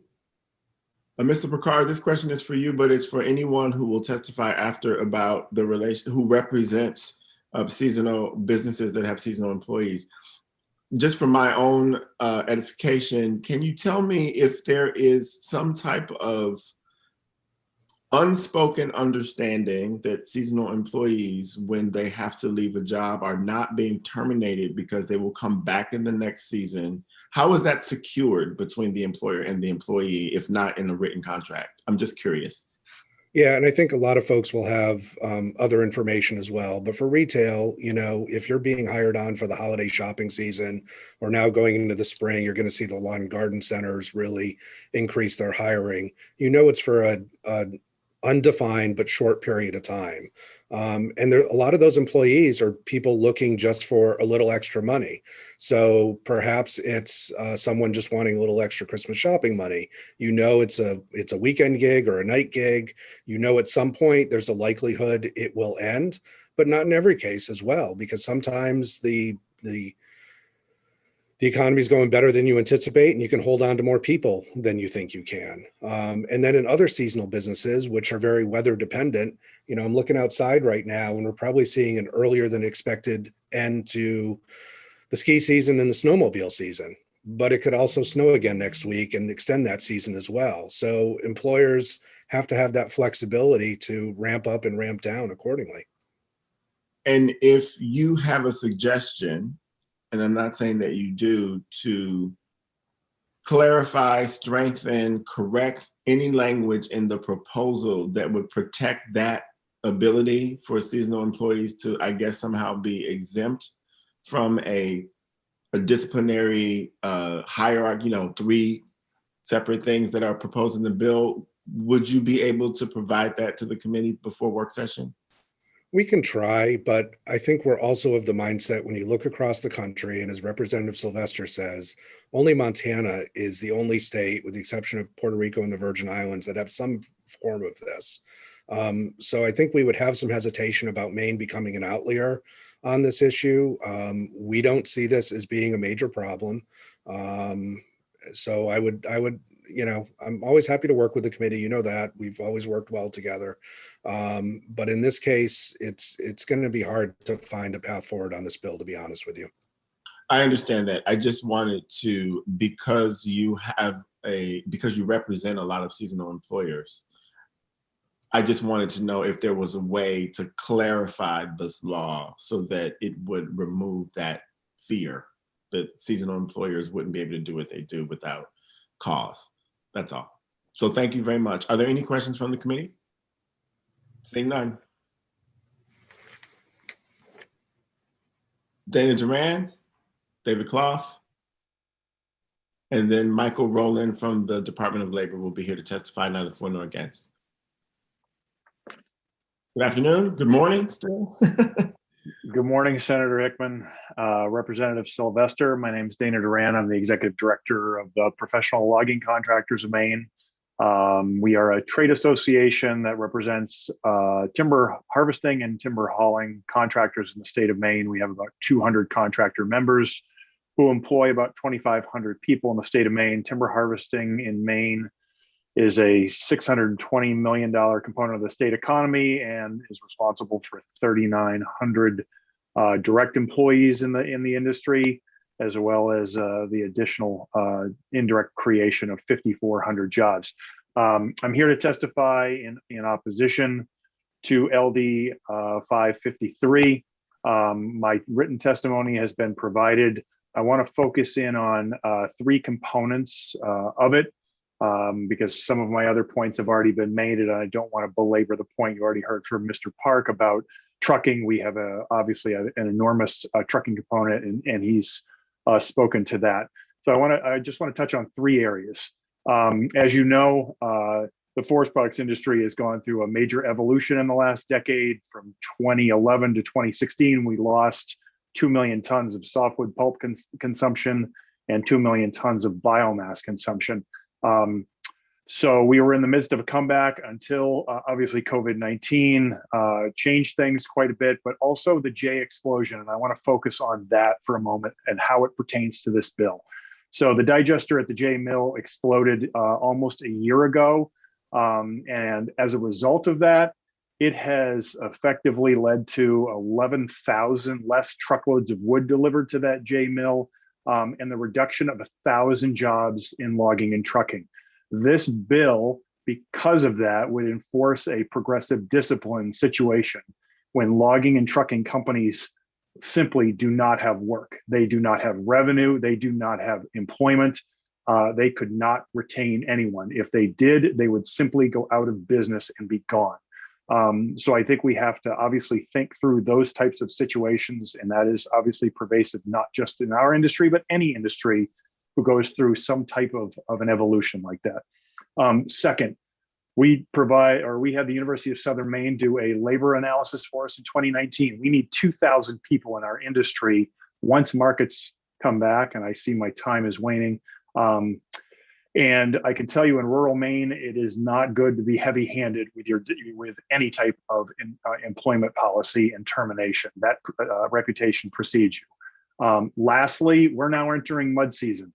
Mud season means layoffs in our industry, and we are not seasonal employment. So how are we going to deal with that situation when we have to lay off people and there is no cash flow with this type of an employment statute? So with that, I will finish, and I'd be happy to take any questions. And obviously you have my written testimony. Thank you, Mr. Duran. Questions from the committee? Seeing no hands raised? Thank you, and it's good to see you, sir. Very good to see you. Thank you. Thank you. David Clough, followed by Michael Rowland, and then we'll return to testimony in favor of the bill, and that person will be Jeff McCabe. Mr. Clough, thank you. Welcome. Thank you, and good almost afternoon, Senator and members of the committee. My name is David Clough. I'm testifying on behalf of NFIB, a small business group that has thousands of members here in the state of Maine. They are all small business members. I would just like to make a couple of points. I will be submitting written comments, but I'd like to make a couple of verbal comments that I don't think you've heard this morning. First of all, employment at will is a two-way street. The sponsor is seeking to address one side of that equation, but there's another side that affects employers quite often, particularly small employers, and that is employees who just quit without advance notice, no 2 weeks notice, no 1 week notice. They just say, I quit. And the employer is left scrambling, figuring out how to take care of customers that day, and let alone to fill the position. But that's something that hasn't really received much attention. Second point is that while the legislation creates an exclusion for employers of 1 to 4 employees, there's still thousands of other small employers between, we'll say, 5 and 50 employees who would be affected by this. Why do I use that cutoff? Because if you do some Google searching, you'll find that most small businesses do not have an on-staff HR representative until they reach a level of employment approaching 50 employees. That means then that all the additional burdens that are placed on employment of workers in a small business are burdens that have to be borne by somebody who's already wearing other hat or hats in the business. Typically, that's the owner or another key person in the business. Then you hear about the call for training, that the Department of Labor perhaps can set up some training. Well, that's an additional responsibility for whoever's wearing that hat in a small business. There's a progressive disciplinary process that then has to be documented.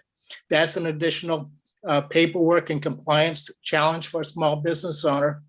And ultimately, it's a question of what is the small business owner going to do, given the dilemma between all the steps required by LD 553 and all the responsibilities that business owner has to other employees and to customers to keep the business going and to make sure that the owner can make the payroll when the payroll becomes due. I will have written comments, but I just wanted to emphasize those couple of points, and I appreciate the opportunity to speak to you this morning. Thank you, Mr. Clough. Question from the committee. Representative Cuddy. Thank you, Senator. Thank you, Mr. Clough, for being here today with your testimony. You mentioned the problem of employees leaving quickly. In your NFIB membership, how much notice when they're laying somebody off do they typically give? I'm sorry, please repeat the question. Your members, when they're laying someone off, how much notice do they typically give? I do not know that, and I don't believe that that question has ever been asked of the membership. If this legislation goes forward with a majority ought to pass report, for example, we will be asking small business owners to contact their legislators and explain to them matters such as that and how they feel they would be affected. Thank you. Any other questions? Seeing none. Thank you. We will now move to testimony, neither for nor against the bill, and there is one participant signed up, Michael Rowland from the Maine Department of Labor.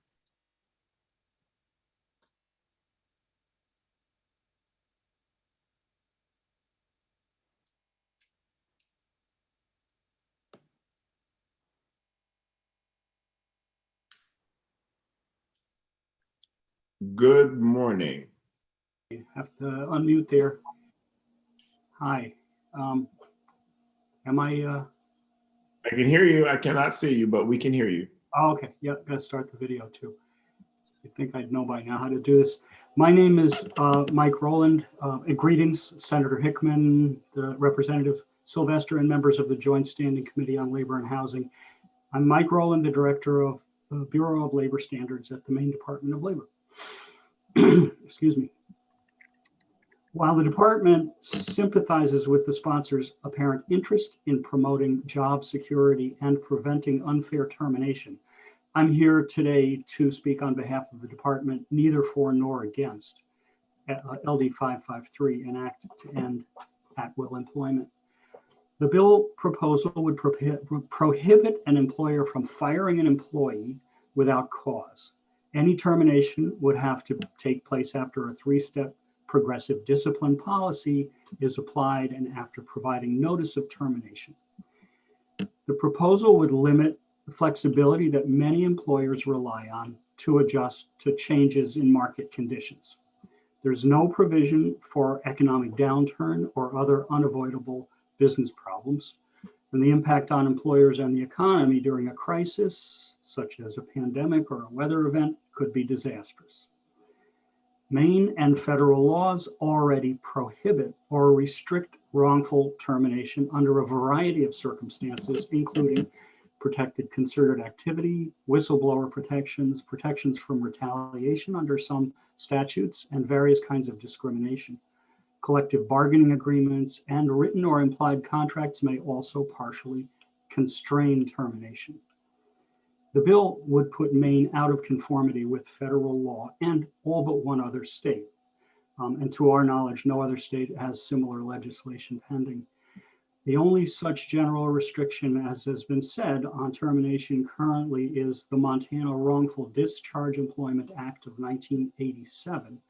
There, at-will employment is formally permitted only during a probation period, and afterwards, that good cause for termination is required. However, the Montana law does allow an employer to unilaterally alter the terms of employment, including the wage, and also interruption of business is a valid cause for termination. Furthermore, it is not administered by any state agency and instead relies for enforcement on civil redress through the courts. In addition, we have several concerns about implementation. The responsibility for enforcement is unclear. We are uncertain how the department would fashion that required model policy and educate employers and others. And some sections, such as the definition for the size of employer, are somewhat unfamiliar to us and might prove difficult to interpret.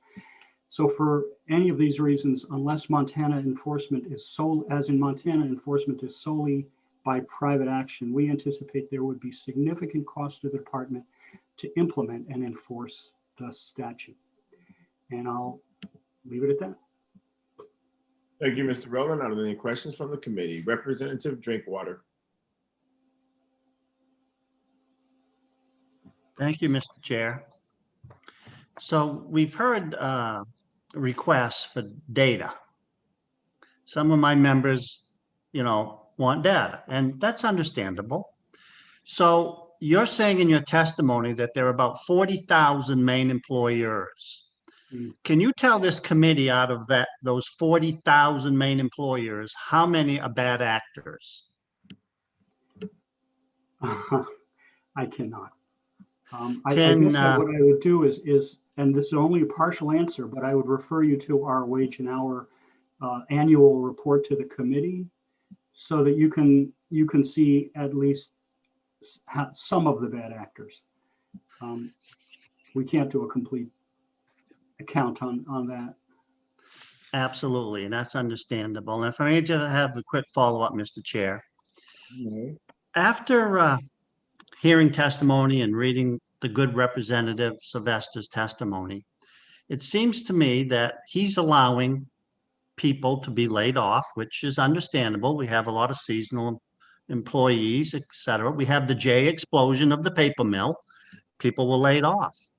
So having witnessed employers, once they have a set of rules, they adjust to these rules, wouldn't it be easier for the employers, the 40,000 employers, to no longer use the term "you're fired," but say "you're laid off"? Which would allow them to collect unemployment, obviously. I wouldn't want to give an off-the-cuff answer to that. It's a sleight of hands, though, right? Is what I'm talking about.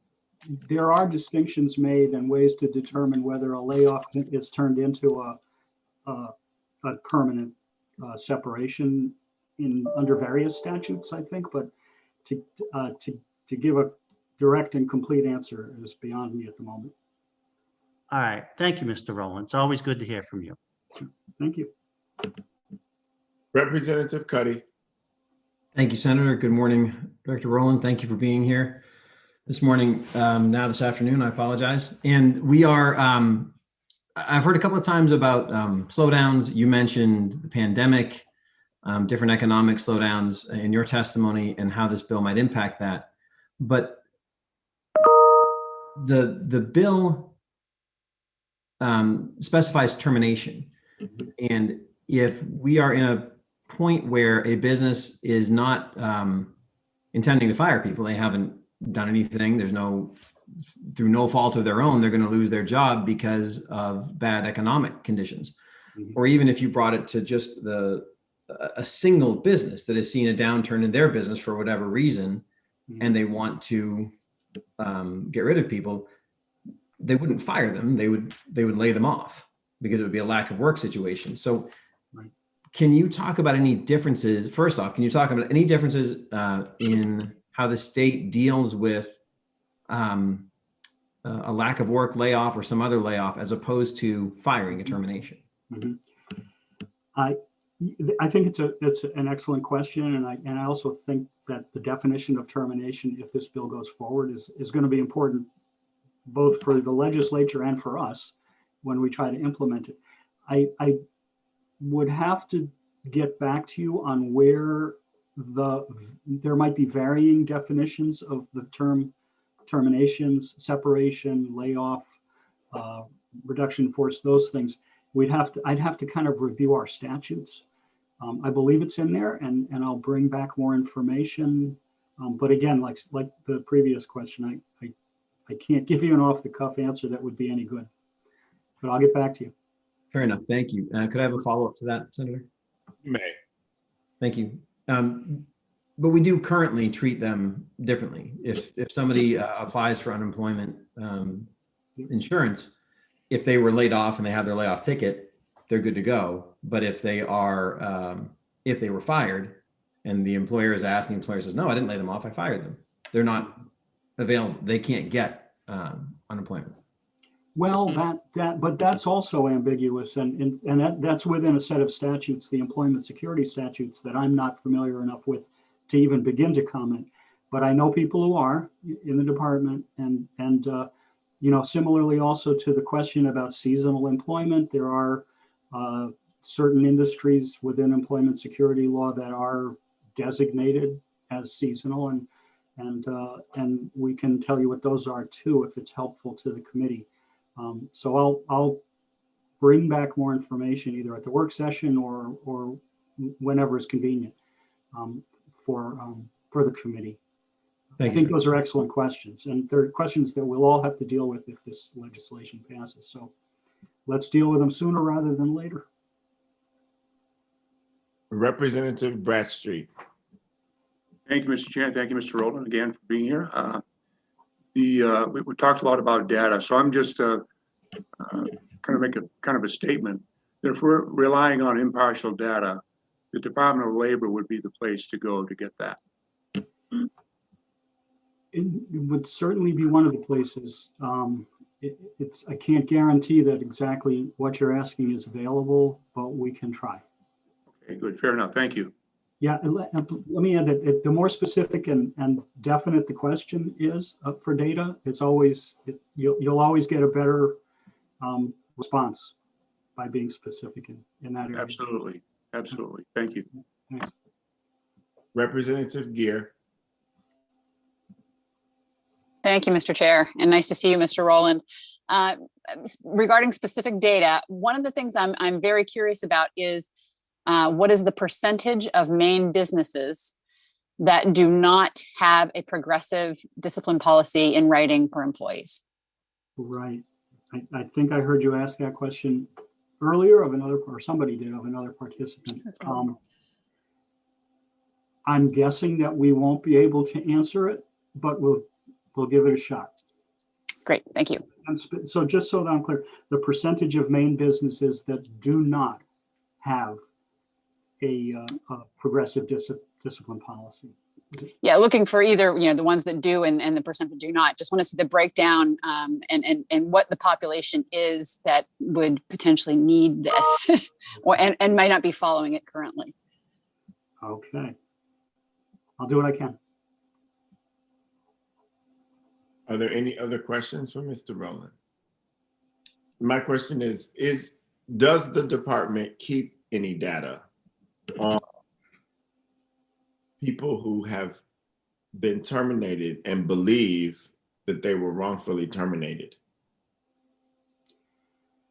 Specifically, probably, unless they fall into maybe a whistleblower category, and there are protections, and most of them relate to discrimination of various kinds. Probably the better source, because they enforce those protections, would be the Maine Human Rights Commission, and I would suggest that you might contact them for better information. I'll see what we can find. I'm certain that we have inquiries and that we advise people on those subjects, the people who are terminated and want to know if they have any protections. But what records we have on actual complaints or violations, that might be difficult for us. But if you want to, you could ask the Maine Human Rights Commission, and I'll do the same to see if we can come up with some information together that would help. Specific to the Department of Labor, because it is my understanding that if someone feels they were wrongfully terminated because they were discriminated against, that would be the place to file that complaint. This is really just about maybe someone who feels they were wrongfully terminated because they were wearing too many rings on the job one day. Right. I don't know if the Department of Labor collects any data or keeps track of anyone who calls it up and says, what do I do about this situation that I just faced? Yeah, that's a real possibility. And it'd be in the nature of an inquiry rather than a complaint. But yes, we will try to produce that information for you. Thank you very much. I appreciate it. Sure. Any other questions for Mr. Rowland? And of course, if we have any other questions for him after this, we can certainly submit them in writing or via email. So thank you again for testifying here today, sir. Now we are going, I just want to make everyone aware that we will be taking a break, a short break for lunch, not right now. It will be after we finish more testimony in favor of the bill. And so there are a few people who have signed up to testify in favor of the bill. And unlike what I said earlier, we are going to go to Mary Beth Gagney to testify in favor of the bill, followed by Jeff McCabe. And then there's one other person whose name is blocked on my screen. So welcome. Thank you. Senator Hickman, Representative Sylvester, and members of the Joint Standing Committee on Labor and Housing. My name is Mary Beth Gagne. I'm a registered nurse and I work for Maine Healthcare at Home, which is a home health agency in Portland. I'm also a member of the Maine State Nurses Association, the largest union in the state. I serve as our membership as chief steward of our local union. I'm here to speak in favor of the bill. One of the foundations of our union contract is the just cause provision of our discipline and discharge procedure. This phrase, just cause, means that before an employer can discipline or discharge an employee, the employer must have good reason to do so. In other words, just cause for discipline protects us from discipline that happens just cause. Just cause a supervisor doesn't like a particular nurse, or just cause a manager wants to make up a new policy without going through the proper procedures so that everyone knows and understands what the rules are. Because I have just cause protections through my union contract, I am not an employee at will, meaning my employer may not fire me at any time or for any reason. And that means there are no barriers or obstructions for me for advocating for my patients as aggressively as I can, even when my clinical judgment judgment conflicts with that of my supervisor or manager. My employer must respect my opinions and my recommendations, even if my employer thinks differently than I do. As a nurse who cares for pediatric patients, far away from the medically controlled environment of an acute care hospital, my clinical judgment and my skills as an advocate are the most important tools I have to protect the children for whom I care. While just cause is an important tool for me and the other 2,000 other nurses who are not in a union and who do not have, the other 2,000 nurses in our union across the state of Maine, what about all the other nurses who are not in a union and do not have that protection? How can they be sure that they will not be disciplined or discharged for fiercely advocating for the best interest of their patients? In truth, they cannot. Non-union nurses must rely at all times on discharge of the goodwill of their employer that they will not be disciplined or discharged for aggressively advocating for the best interests of their patients.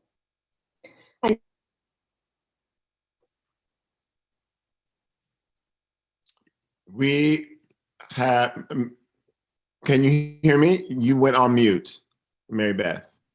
There we go. I'm sorry.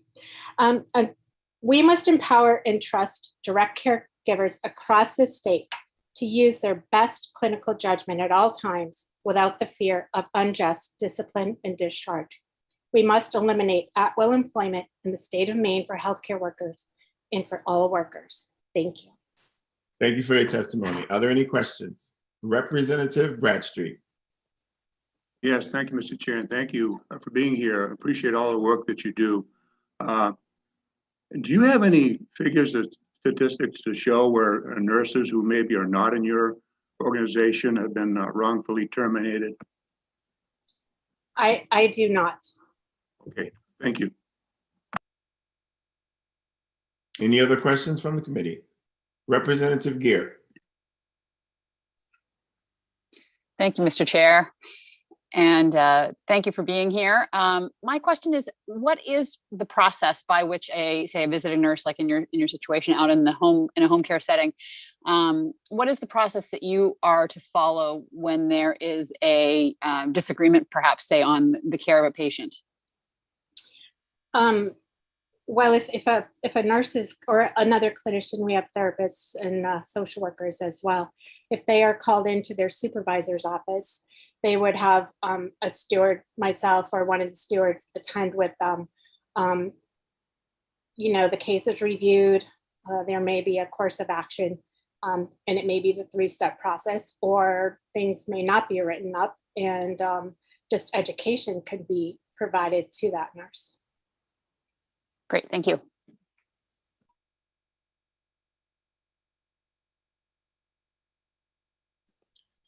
Any other questions? Seeing none, thank you for being here today. Thank you.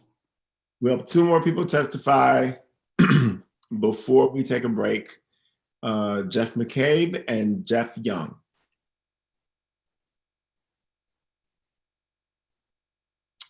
Welcome, Mr. McCabe. It is afternoon. Good afternoon, Senator Hickman, Representative Sylvester, members of the Committee on Labor and Housing. First of all, I'd like to say congratulations to my former colleague and my friend, Senator Hickman. It's great to see you chairing the Labor Committee. Really excited for this opportunity. My name is Jeff McCabe. I am the Director of Legislation and Politics for the Maine Service Employees Association. We represent approximately 13,000 workers and retirees, mainly in the public sector statewide. And I'm here today in support of LD 553. You should have received our written comments, so I will stray from those a little bit to talk about some of the questions that I've heard today and to respond to those. But I wanted folks to think about this moment that we're in. Throughout our great state, Maine workers consistently show up for work every day, mainly doing work that puts them at great risk, injury, and death. This is especially true more and more during this current pandemic. Let's all consider for the moment the unfathomable loss of life and suffering during the COVID-19 pandemic. It is causing workers and their families across our great state and nation and all around the world, and underlying racial inequities this pandemic has laid bare, with low-wage workers, people of color, and workers in jobs already marginalized disproportionately and harmed.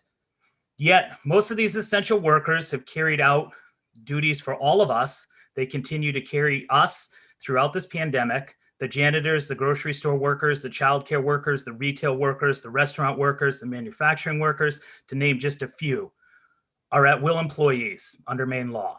Being an at-will employee means that you can be fired for no reason. So let's think about this. On the one hand, you're a hero as an essential worker, but at the same time, you can be fired without even being given a reason. That's not the way heroes should be treated, and that's not the way we should treat essential workers and how they should be treated in the state of Maine. This pandemic has confirmed much of what we have already known, that most essential workers, often the most underpaid, lack affordable health care, and effects of all of this regardless of whether or not they have insurance. A worker's safety protection and the agencies that enforce them are broken. The safety net in our state and our nation is in desperate need of reform. I've heard this committee ask several times for data from different business organizations confirming that they couldn't provide data today. I've also heard you ask for data from the Department of Labor, who also couldn't provide data.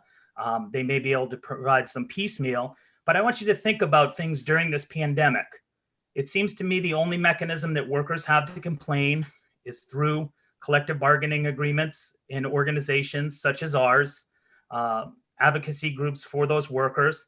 But at the same time, I'm not aware of many opportunities that people have to actually file complaints anonymously or really reach out to the Department of Labor and get the support that they need during this current pandemic. I think also one of the mechanisms for reporting individual businesses during this pandemic has really only been done through the Department of Economic and Community Development. And that's a process. Yep. I just have to let you know your 3 minutes are up. If you could wrap up shortly. Fantastic. Thank you, Representative. So, it might be helpful for the committee to ask for that data on those violations in reports that have been reported to DECD, just as a way to track complaints that have come up during the pandemic. I'm happy to take any questions, and I look forward to the work session. Thank you, Mr. McCabe. Are there any questions? Representative Bradstreet. Thank you, Mr. Chair, and thank you, Mr. McCabe. You probably expected a question from me. Despite the spottiness of data that does exist, do you have any, at least anecdotal instances of where people think they've been wrongfully terminated? That's, as I mentioned, fairly recently, because as I recall, last session we had a similar bill, and one person who testified that he'd been wrongfully terminated, it turns out that that happened in 1956. I just wondered if you have something much more recent. Thank you. Thank you for that question. I can definitely work on getting some. We have folks that, we end up dealing with folks that, that are covered under our collective bargaining agreements who, feel that they've been wrongly terminated. And through that process, often receive a restoration of their job. You'll hear a bill shortly in regards to folks that are in their probational period, sort of separate from this, but we'll have some examples for that, and I might be able to bring them in for this discussion. And then we might have to cast the net wider and see if there are folks listening today or other advocacy groups that might be able to help with that question. So appreciate that question, Representative, and it's always good to see you and get a question from you as well. Okay, I didn't want to disappoint you. Any other questions from the committee for Mr. McCabe? Representative Warren. Thank you so much. There's been a couple people have testified who brought up a point that I'd be interested in your view on, if you have any thoughts as they're relevant to your testimony and expertise, having to do with being one of the first states maybe to engage with some of these types of regulation or work protections. I'm thinking about, for example, a change relative to a conversation around raising the minimum wage and how maybe at the federal level things are going to shift in a certain way, and it seems that Maine, is what did come before the country, and it seems like it's been a very it seems like, at least data that I've seen, seems it's been a positive or has led to other, in a causative way, has led to certain things, but it did come before. So I'm just wondering, how do you understand those trade-offs, whether it's just something we should be first or more first on? Absolutely. Thank you, Representative, for the question. And, I would agree that, during those discussions around, raising of minimum wage, there was some concerns raised. I think the statistical data and such has proven that, the great deal of benefits. We have seen benefits for the folks that we represent in raising wages within, our lower wage workers. We have even seen within the state executive branch contract and elsewhere that workers are now being hired in at, I believe, higher step 2, step 3, based on that wage piece. And I think overall, we still have low wage workers within, state government and elsewhere. So that's something that we need to continue to work on. There was a number of questions that were raised by representatives of the business community that I think during the work session probably could be addressed. As it relates to sort of what progressive discipline would mean for those, those businesses, as well as concerns. There was concerns raised around legality and, people who may or may not have committed a crime in the process around that. So I think that a lot of those things can probably be worked out in the discussions in the work session and just more or less clarified. I wrote down some notes, and we'll definitely provide some clarifying information both to the committee, but also, for the work sessions as well. So, yeah, I think, and I will say sometimes these public hearings, I think our emotions can get, raised. We can get excited and become passionate, but it's also important to recognize that during these public hearings, different organizations bring forward concerns. And that's the purpose of the work session, to try to figure those out and figure out where their common ground is. So thank you for the question, Representative. Any other questions for Mr. McCabe from the committee? Seeing none, we will take the final person testifying in favor of the bill before our break. That will be Mr. Jeffrey Young. And I will say to anyone who is left to testify in opposition to the bill, we will return at 1 o'clock for the rest of the testimony so people can prepare for that, okay? So Mr. Young, there you are. Welcome. Good afternoon. Good afternoon, Senator Hickman, Representative Sylvester, and members of the committee. Thank you for the opportunity to testify. If I'm repeating something, I apologize, but I was in a court hearing and wasn't able to join until late into the session.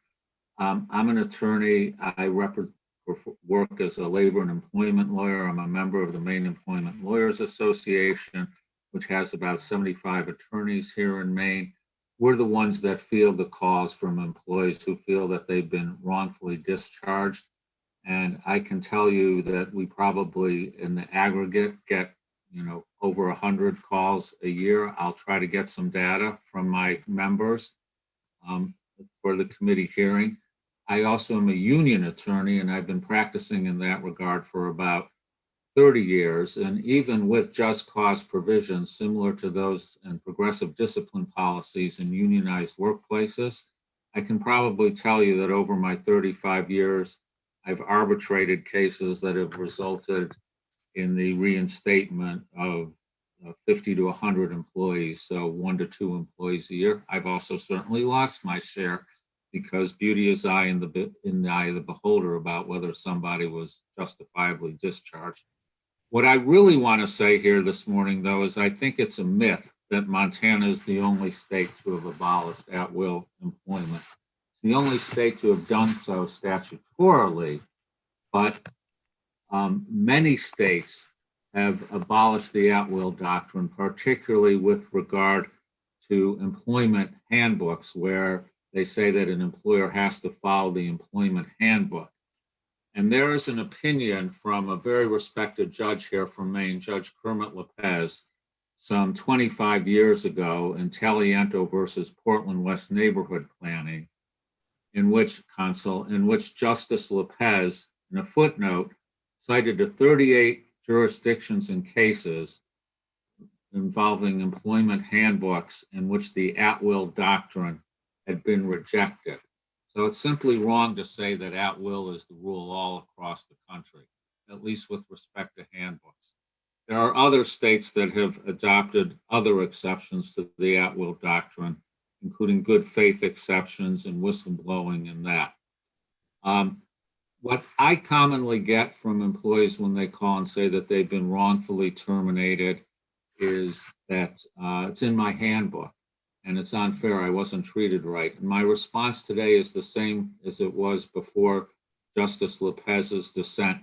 The handbook is not worth the piece of paper it's written on.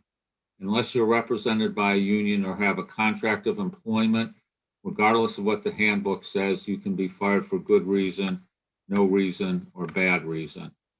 I think it's time to revisit the at-will doctrine. I will, like I said, provide some data for the committee, but I don't disagree with what I've heard from some of the employer representatives that the bill needs to be tweaked. There are occasions, there are bad actor employees. If you could just wrap up, please. I will. So I think the bill needs to be tweaked, but NELA supports the concept is what I want to say. Thank you for your time. Thank you, Mr. Young, for your testimony. Representative Drinkwater has a question for you. Thank you, Mr. Chair. Thank you, Mr. Young. You always bring a lot of experience to these type of discussions. As we witnessed with Obamacare, that certain promises were made, and then when the law went into effect, the insurance company changed the rules because they can do that. My concern with this is, and I'd like to have you briefly talk about it, is what we're talking about is laid off versus fired. Wouldn't it be very easy for the employers to say, you know what, it's a sleight of hands. Let's just say, hey, guess what? We're not firing you. We're just laying you off. Now, obviously, that opens up the whole unemployment avenue. So how would we prevent that from happening? Thank you for the question, and I always appreciate your thoughtfulness, Representative Drinkwater. I think that is a good question, and in fact, a lot of times people refer to employees who have been terminated as laid off, and I resist that kind of distinction. The difference is if you're laid off, I think, is that at least there's an expectation of a return to work. And so I think the way that that would be handled is to say, if an employer tries to say that someone's laid off, is to ask the employer, is there an expectation that this employee is going to be recalled to work? And if he or she isn't recalled within a certain period of time, then it's probably reasonable at that point to say that the employee actually has been terminated and has not been laid off, and then the employee could invoke his or her rights as to whether they in fact were properly terminated. Thank you, sir. Thank you. Representative Bradstreet. Thank you, Mr. Chair, and thank you, Mr. Young, for being here. I guess you do work for a lot of unions. Is your particular, evidently you have a law practice, so is your law practice a unionized place of employment? And how do you, excuse me? I'm sorry, I interrupted you. Go ahead, Representative Bradstreet. Okay, I'm just wondering how you would approach somebody you think needs to be terminated, maybe sooner rather than later, in case you ever run across that. As a matter of fact, I have. Right now, I'm a solo practitioner, Representative Bradstreet, so I only work for myself. But for 26 years, I was an employee at the law firm of McTague Higbee, which represents or did represent unions. And in fact, the employees there are members of the Machinists Union and enjoy the protections of a union contract. And, you know, I'm not going to sit here and say that all is lovey-dovey all of the time, but, you know, we work through those problems, and the employees there have the protections that I think other employees across our state ought to have. I hope that answered your question, Representative Bradstreet. Okay, I guess then you were a sole practitioner, you don't ever run into the problem where you maybe have to terminate someone. I to be certain, I did have that issue, or at least disciplinary issues, when I was with my former firm. Okay, that's fine. Thank you. Are there any other questions for Mr. Young at this time? Seeing none. We will take a break for lunch. The Joint Standing Committee on Labor and Housing will be at ease, and we will return to hear more testimony against LD 553 beginning at 1 o'clock. See you soon.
Alyssa, are we able to go live? Are we live?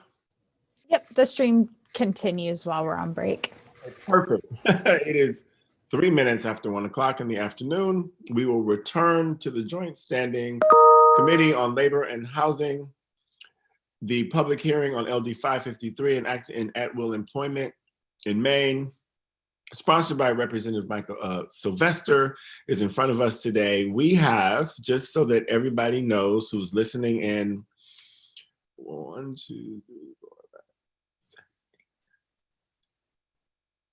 I think if I can count correctly, 15 people left in the queue to testify. We are now taking testimony in opposition to LD 553. And so everyone knows where they are in the queue. If they can't see it, we will have Don Flannery, Greg Dougal, Jane Marvin, and Jeff Austin will be our first 4 testifiers. And we will announce those that are on deck as we go along. Representative Sarah Pepworth is still going to keep the clock. Please restrict your testimony to 3 minutes. There will be more time for questions and you can add more to your testimony at that point. So with that, welcome back everyone. I hope you had a good lunch. I took too long to cook mine and I haven't eaten yet, but I'll nibble between testifiers and we will start with Mr. Don Flannery if he's ready. Yes, I see you. Welcome. Good afternoon. Welcome, Senator Hickman, Representative Sylvester. I'm Don Flannery, the Executive Director of the Maine Potato Board. And to speak in opposition to LD 553, you caught me a little short too, Senator. I was just finishing up something that I was had in my mouth. So, excuse me. You've heard a lot of testimony today and I won't keep you long. I think I wanted to bring 2 things to the committee's attention as it relates to agriculture, in particular our case, but maybe other agriculture in the state. And one is the Representative Sylvester offered in the original bill, the DOL would put together a template and provide that to employers. I still think there's some burdensome concerns there as it relates to small employers. Most large employers are going to have this process in place, no doubt about it. But I think someone, in our case, like in agriculture, that may have a few employees, maybe 5 employees, there's also a burdensome part of that, even if you've got a template to work with. So that's a concern. But our bigger concern about this, and you've heard about seasonal in previous testimony today, but our seasonal, I think, is a little more bit unique in that our seasonal is maybe 2 weeks in the spring and 3 to 4 weeks, depending on the weather in the fall. And that becomes a bit of a challenge in doing that because you've got very small windows. These aren't long seasonal positions or short ones. And I think the best way to explain it, and as I looked at it, is give you an example. Let's look at harvest, where you may harvest if the weather's good for 3 weeks, so maybe 18 days. And you have an employee that comes to work the first 2 days, doesn't show up on the 3rd day. He comes back on the 4th day, you talk to him and you go through that process. That's good for a couple of days. He doesn't show up on the 6th day. Well, after the 6th day, you go through that process yet again, and he's pretty good maybe until the 18th day and or the 17th day, depending on how you want to look at this. So that's the 3rd time that he doesn't show up. So you talk to him again. You still got 4 days of harvest left, and you can't let him go until it happens on the 4th time, and then you can dismiss him. Well, you're through the season in our case, but also you've lost an employee for 3 days in a very short window that you don't have. And it kind of ties our hands, because normal course of business, if the guy doesn't show up 1 day, you may give him a chance to show back or come back to work. But when he does it the 2nd day, you just can't, you got to fill the position. You got to have somebody else come and do it. So I think as you work this bill, and I'll gladly answer any questions today or during the work session, but I think when you look at seasonal, you have to look at seasonal as it relates to different industries, and agriculture is one that I think is really unique, and that this bill would need to be kind of finessed not to put a hardship on our industry. So I thank you for your time, and I won't keep you any longer because I know you got a few more people behind me. Thank you, Mr. Flannery, and good to see you. I still see you from time to time as well, so there you have it. Are there any questions from the committee? Thank you. Thank you. Greg Dugal.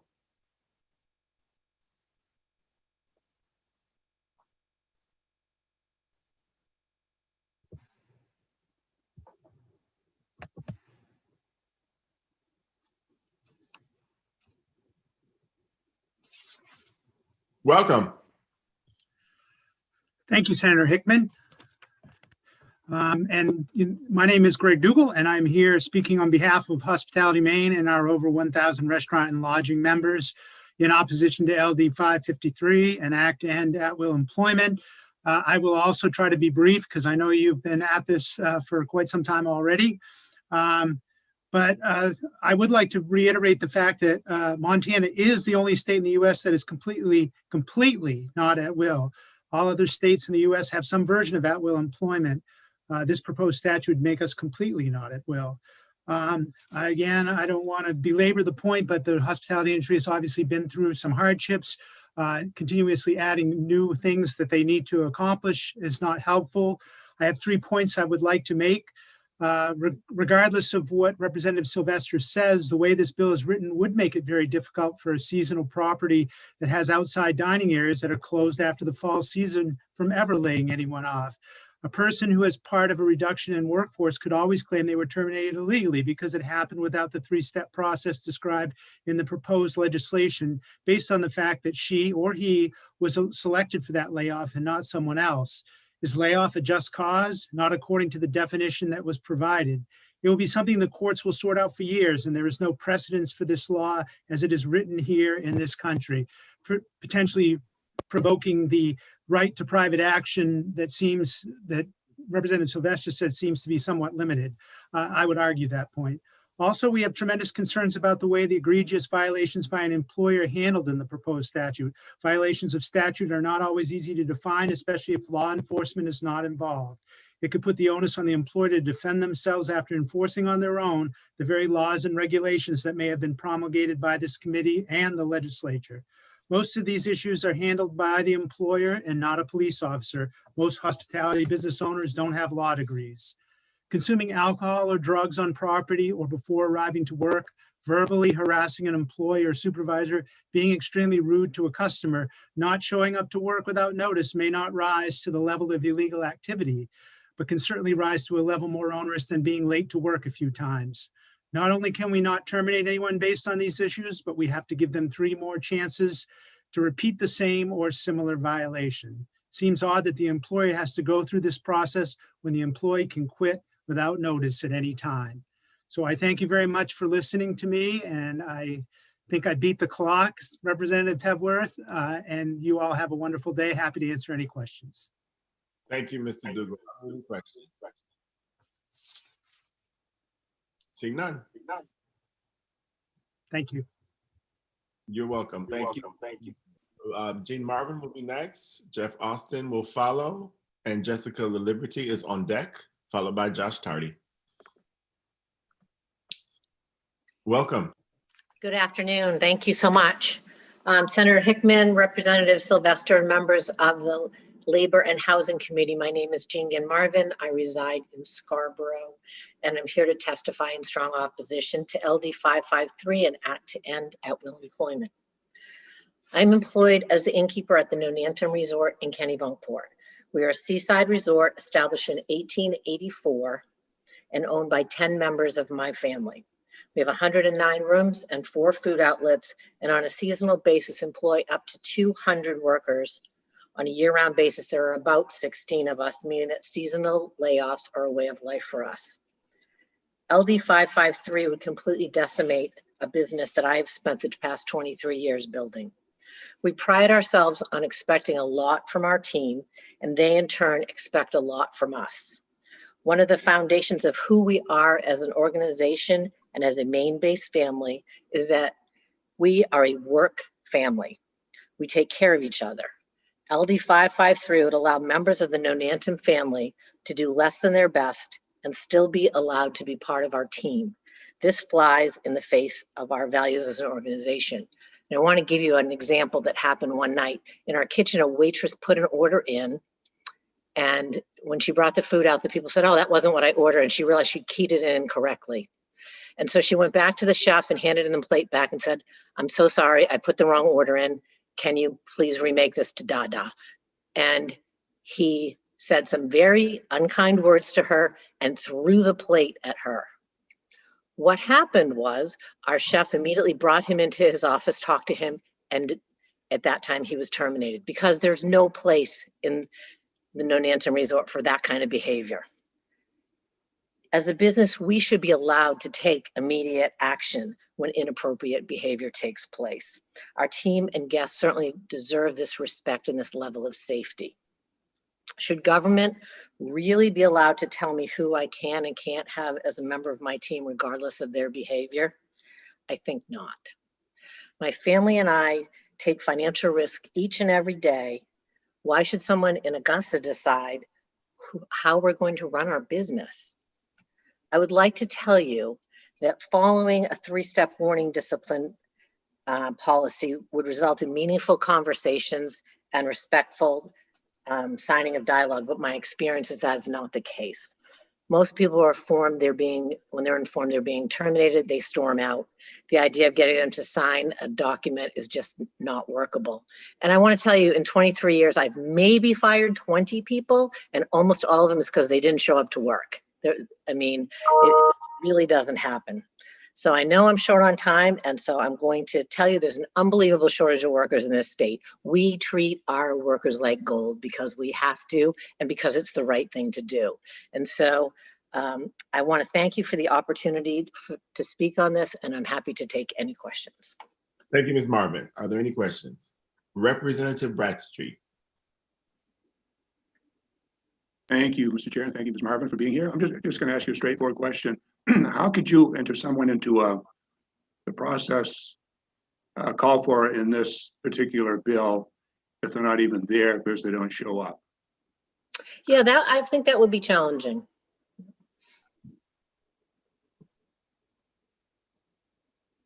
Okay, so maybe even if it passed, it might not, in your estimation, wouldn't be workable anyway because they usually don't stick around for the process. I really don't think it's workable at all. I mean, if the person doesn't come to work, they're obviously not going to come in to sign something that makes them be terminated. So I just think that just really is completely unworkable.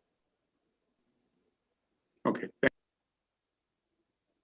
And Representative Bradstreet, I just want to say that your streaming is off. So if you ask another question, you may want to turn off your video. We will be at least able to hear you until we get the problem corrected. It's probably what I call a waffling issue.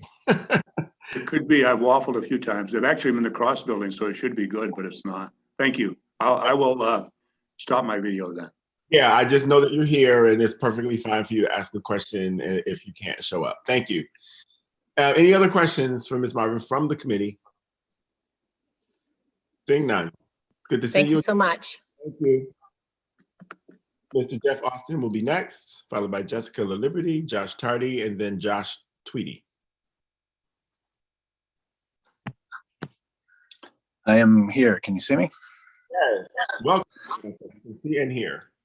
Thank you, Senator Hickman, members of the committee. My name is Jeff Austin. I am here on behalf of the Maine Hospital Association to testify in opposition to the bill. You've been at it a long time. In summary, I think our testimony is probably closest to Brian Parks from the truckers in that there are a number of issues that our members have concerns with that fall short of violations of law, but that are important safety protocols inside the hospital. And while some violations of those protocols are mistakes and, 1 warning, 2 warning systems are appropriate, others they're concerned about are not and should be grounds for either immediate dismissal or, 1 strike, 1 sort of warning.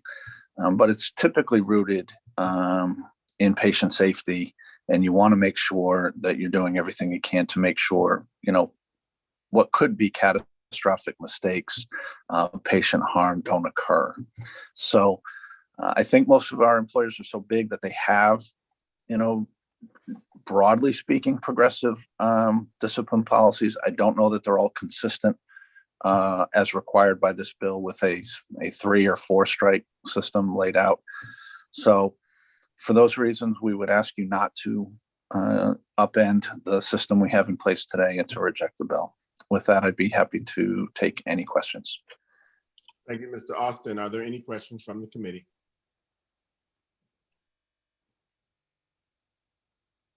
Seeing none. Thank you. Good afternoon. Alyssa, who is next? I think you are telling me that one of our testifiers is not here, so let's go to the list. We have Josh Tardy next. Yes, thank you. Mm-hmm.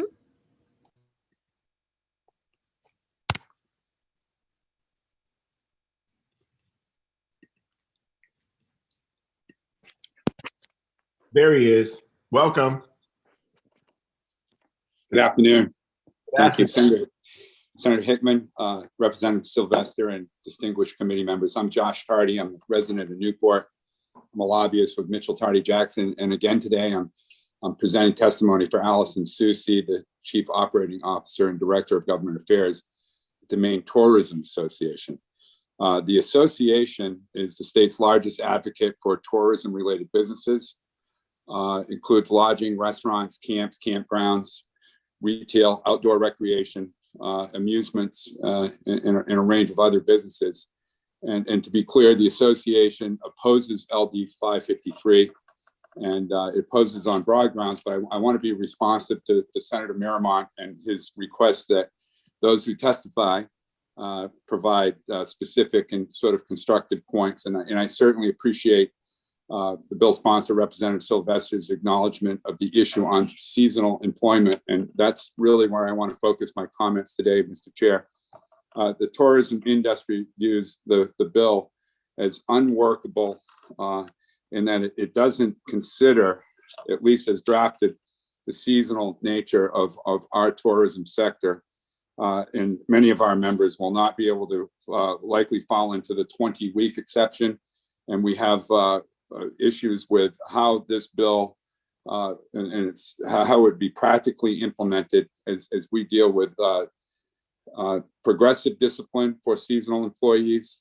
We also have concerns about the intermittent and economic unexpected downturns that our sectors, those factors such as weather, factors such as gas prices, rising gas prices, factors such as a pandemic, which every sector has to deal with, but tourism for sure is in the crosshairs of the pandemic. We're worried about how economic factors play into the definition of for cause. It's in section 3702. And we're also worried about, as many speakers have talked about, the violations or those acts of misconduct or those that an employer thinks are detrimental to the mission of the business that fall short of state law. And we're worried about the ability of the employer to protect other employees, to protect patrons, and really to just summarize, Mr. Chair and committee members, that I appreciate the administration's position as expressed through the Department of Labor. I think that the Department of Labor sort of expressed all the talking points that were on my checklist. And for those reasons, I would request that the committee vote this out as ought not to pass, but certainly would be willing on behalf of the association to answer questions and to provide data that we can retrieve. So with that, Mr. Chair, I'll conclude. Thank you, Mr. Tardy. Are there any questions from the committee? Representative Bradstreet. Thank you. I'll try and ask a question. Thank you, Mr. Tardy, for being here. You mentioned briefly about all the, I guess we call them carve-out situations where this wouldn't apply. Is there any way you could ever conceivably come up with a list of everything that might happen, like this pandemic? Nobody would have guessed this a little over a year ago. It might not have been in there yet. It probably should be covered if this bill were to go through. Is there any way of predicting what we can't see? We'd be pretty good in the stock market if we could make those type of predictions. But I agree with the premise of your question, Representative. And no, I mean, it's tough for legislation to contemplate every hypothetical situation. And in this particular case, I agree with the premise of your question. Thank you. Any other questions from the committee?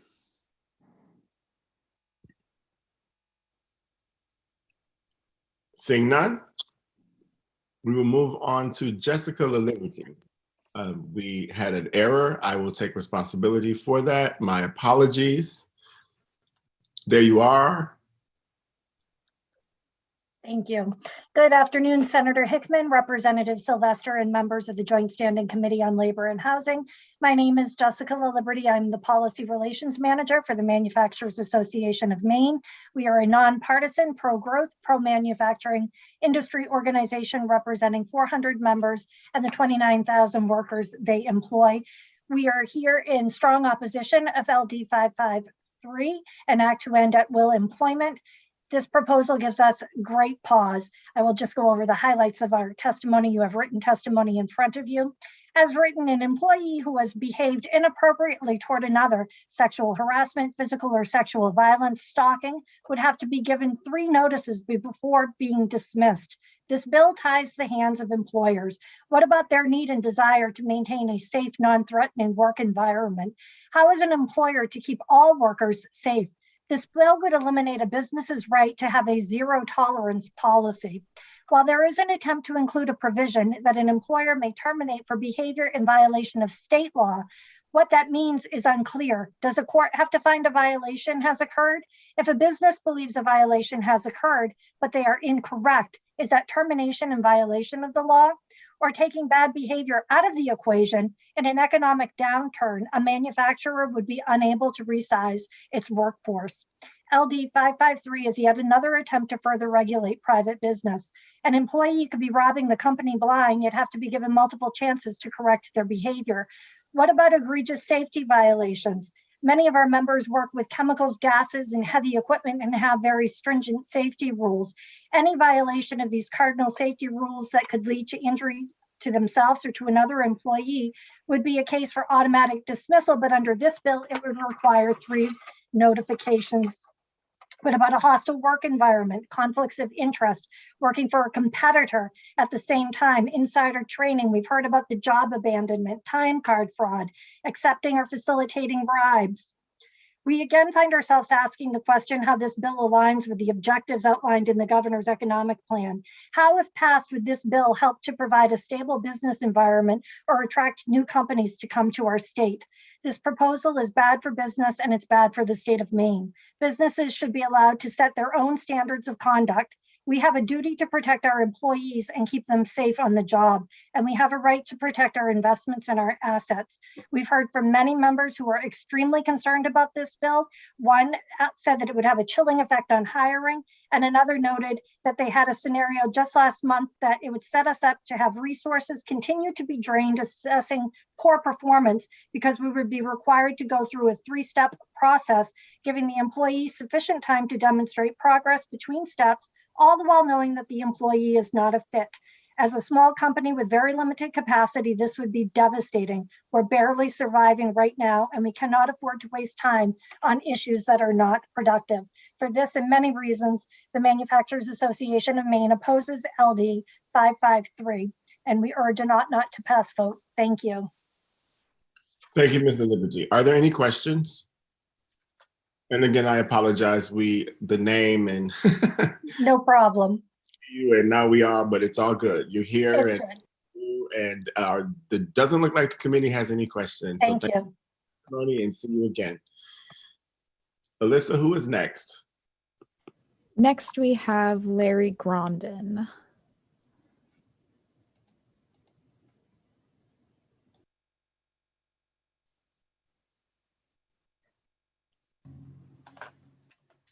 Welcome, Mr. Grondin. Good afternoon. Good afternoon. Thank you for having me here today. My name is Senator Hickman, Representative Sylvester, and members of the Committee of Labor and Housing. My name is Larry Grondin. I'm the owner of one of the owners of R.J. Grondin Sons, based in Gorham, Maine. I live in Scarborough. I'm here representing the Associated Builders of Contractors of Maine. Thanks for having me today. I will paraphrase my written testimony, which has been submitted, as there's much overlap with many of the members. But I would like to oppose LD 553 as presented. It would place unreasonable burden on small businesses across the state. It would also make Maine an outlier in regard to employment law across the entire country, and I don't think this is a distinction that Maine wants. I would like to just focus on comments from Brian Park, Jeff, Ms. Liberty that just spoke, all safety sensitive issues. Our company is very safety oriented. We work with heavy equipment. So there's been points in time where, if it's a minor safety infraction, sure. Yeah. You talk with them and do some more training. But we've had major infractions, just totally disregard, putting people at risk, and there's zero room for that. So I think this would be hindrance on that. The Department of Labor spoke and said there's many other avenues to do similar things. So I think it's redundant. Mr. Clough earlier said, we're looking at a two-way street. That's a two-way street as far as employment either way, and this is only addressing one of them. Because an employee can just walk off, and that happens. Unfortunately, that happens. So just, employers don't relish terminating employees. Anyone who's had to be in the business end of termination knows it's uncomfortable for everyone involved. Many times, employers have poured tons of resources and time and money into training employees, whether it's field staff, office staff, et cetera, et cetera. And so letting them go means letting go of that investment. So it's not done lightly. However, there are times that it's necessary to part ways quickly. So for many reasons, on behalf of ABC Maine and the members we represent, and we'd like to you to vote ought not to pass on LD 553. Any questions? Thank you, sir. Let's get to questions. I see Representative Drinkwater. Thank you, Mr. Chair. And you've brought up some very interesting points, that it's a two-way street and that you invest a lot of money into training employees to get them to where they're proficient and good at their job. So would you recommend that if this bill was to go forward, perhaps there should be an amendment added that once you've invested X number of hours and dollars into an employee, they cannot leave for X number of weeks, months, or years? Well, honestly, I don't see that ever happening. I honestly see this bill, personally speaking, from my company's perspective, just not workable. Very similar to how Jean Marvin, her testimony. We pride ourselves on the way we treat our employees, but also our customers outside, even just passerbyers of any of our jobs. And we expect our employees to uphold that same level of respect to employees as well as the general public.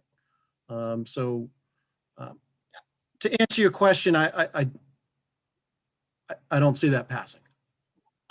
So my point is this: you invest tens of thousands of dollars into improving proficiency in employees, and you're taking a chance, and you'll give them every chance to correct a minor infraction because you've invested too much money to let these people just go somewhere else. Thank you. Absolutely. Are there any other questions? Representative Gear, did I see your hand? Yes, thank you, Mr. Chair.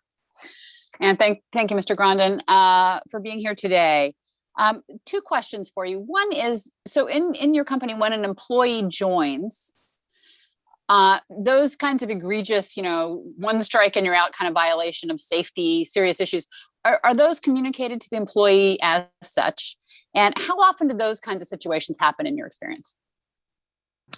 So communication, absolutely. Whether it's a minor infraction or major infraction, absolutely, it's communicated. Does it happen often as far as egregious? No. I can say in the past 5 years, I can really only think of one moment in time where it was immediate termination.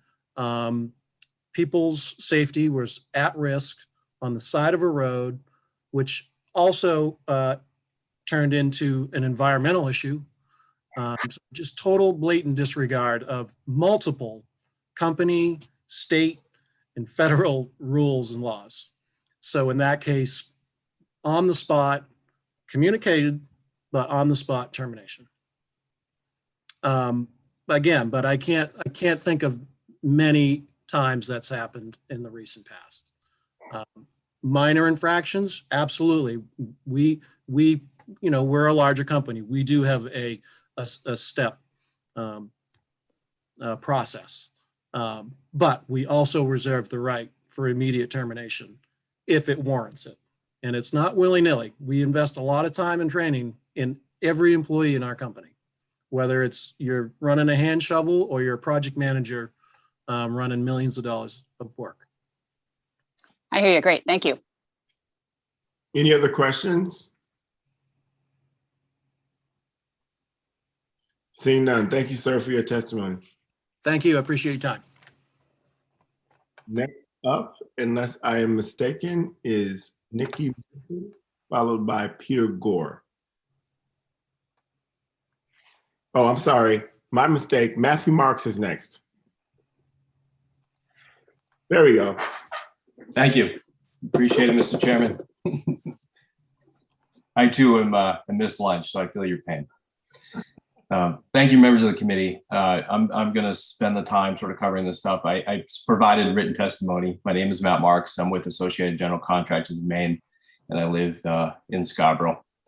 The Associated General Contractors of Maine has been in existence here since 1951. We have a national presence that is over 100 years old, so we've been around quite a while. Me, not as long, but so what I want to address today in my outside of my written testimony, after listening to the other folks, I can tell you that we concur. I think Mr. Grondin laid out a couple good examples, but specifically, I know there was a request in that we stick to the parts of the policy that we saw as troublesome. So I'll do that.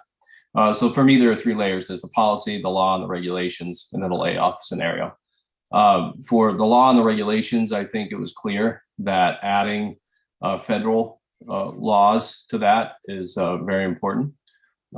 Specifically for us, if there is an OSHA violation, which Mr. Grondin just alluded to, there are some there that certainly can be used as a disciplinary policy where there may be multiple pathways to correcting, and then there are others that are so egregious that should be resulting in termination. The same, and that obviously for an OSHA violation, I'm assuming that if you wrote this policy, it should include law and regulations that we have to follow, whether it be environmental or labor violations. On a policy perspective, I think a couple of the challenges that we see, companies may have a higher standard than state law. So for example, a weapons policy that a company has to either adhere to their client or to adhere to their own standards. Certainly if somebody violated that and the company felt that it was a risk or a hazard to not only their customers, but also to fellow coworkers, I would hope that can be addressed, and that should include up to termination, depending on what the circumstances were. The same holds true for us in any work that was done where there could be a situation where somebody hid or concealed defective work. Certainly the kind of activity that our folks are involved in include building infrastructure. That's critical to not only water, wastewater, but highway, bridge, and vertical construction. Hiding or concealing defective work, in my opinion, should be available for termination when may not violate a law per se. The last piece that I wanted to bring up, and I know several folks have alluded to the layoff or seasonality portion of this bill. We have concern with that. If you take the paving season, for example, that may end shortly after Thanksgiving. We never know when we're going to start up again. Some folks are subject to recall, while others are not. It really depends on the company's portfolio for the next year. And as you all know, that really depends on whether or not funding becomes available, whether it be federal or state. So I'll leave it at that. I'm happy to be available for the work session as you start to work through these various issues. And thank you for giving me the chance to speak today. Thank you, Mr. Marks. Questions from the committee? Seeing none. Thank you. You're welcome. Next up will be Nikki Morton, followed by Peter Gore, Robert Seavey, and Roger Kraus. And we're almost there. Good afternoon. Welcome. Thank you. I will do my very best not to be repetitive of previous testimony you've heard today, but Senator Hickman, Representative Sylvester, and members of the Joint Standing Committee on Labor and Housing. My name is Nikki Morton, and my husband and I own Casco Bay Food and Beverage, headquartered in Lewiston, and I reside in Auburn. We have 3 branches located in Bangor, Lewiston, and Portland, and currently employ 74 Mainers. Prior to the pandemic, we employed as many as 120 hardworking Mainers throughout the state. I'm speaking to you today in opposition of LD 555, an act to end Maine's at-will employment status. This bill completely restructures Maine's current employment law regarding employment discharges. Considering the current global pandemic, this bill would prohibit an employer from furloughing in order to survive the devastating drop in revenue. This could and most likely would bankrupt most small businesses in the state. Could you imagine if this law had been in effect last March? We are in a business services industry. We have employees that service a single client. If that client terminates our services, we many times get very little or no notice.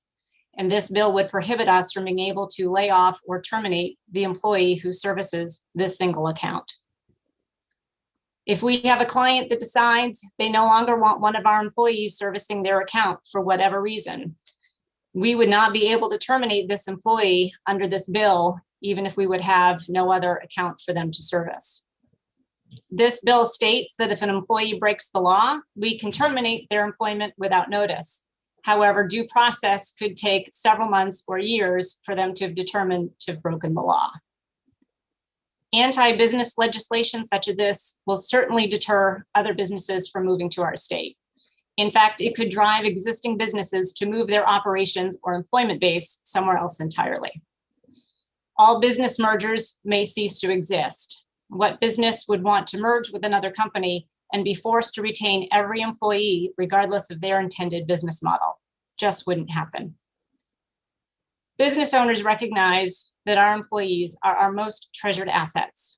They are also, in most cases, our most expensive asset. It costs employers tens of thousands of dollars to replace an employee. You have a period of time when the roles and responsibilities are not being fulfilled. You need to advertise to find a new employee. You have to train that new employee, and you have a lack of productivity while that new employee masters their role. We need our employees to run our businesses successfully and usually make every effort to make a relationship work and prosper for everyone involved. I urge the committee to not act erroneous legislation on employers who are already struggling to remain viable. Thank you, and I welcome any questions you may have. Thank you, Ms. Morton. Are there any questions? Seeing none. Thank you.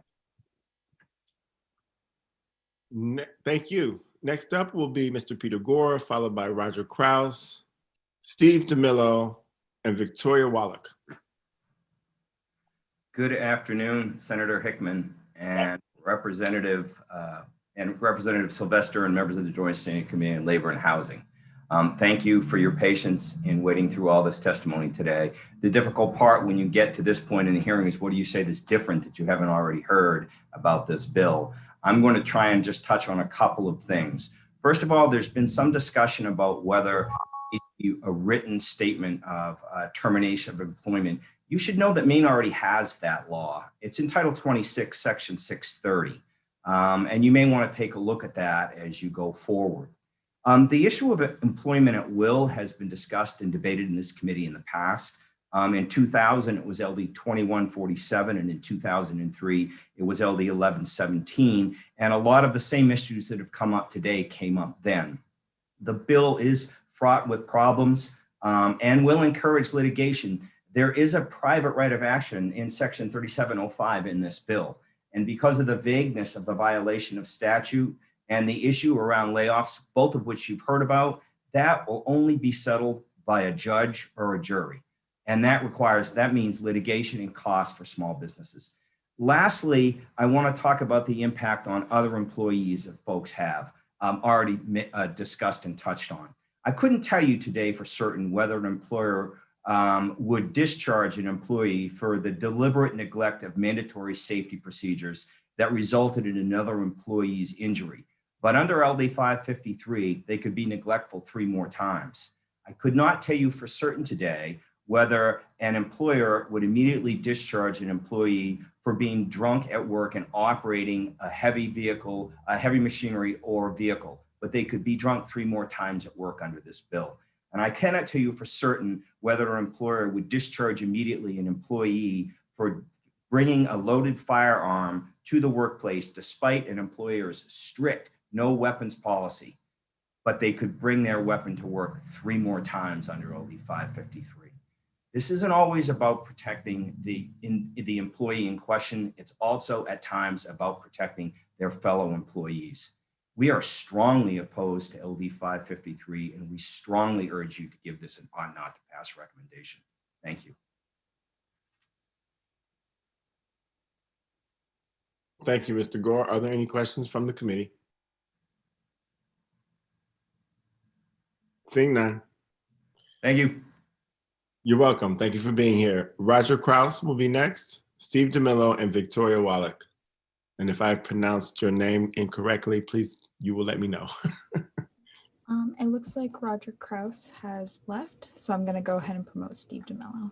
Okay, great. Thank you, Alyssa.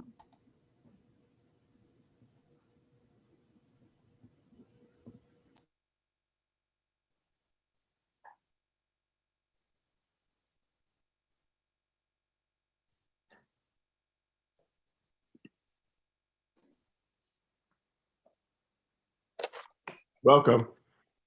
Hi, sorry for that delay.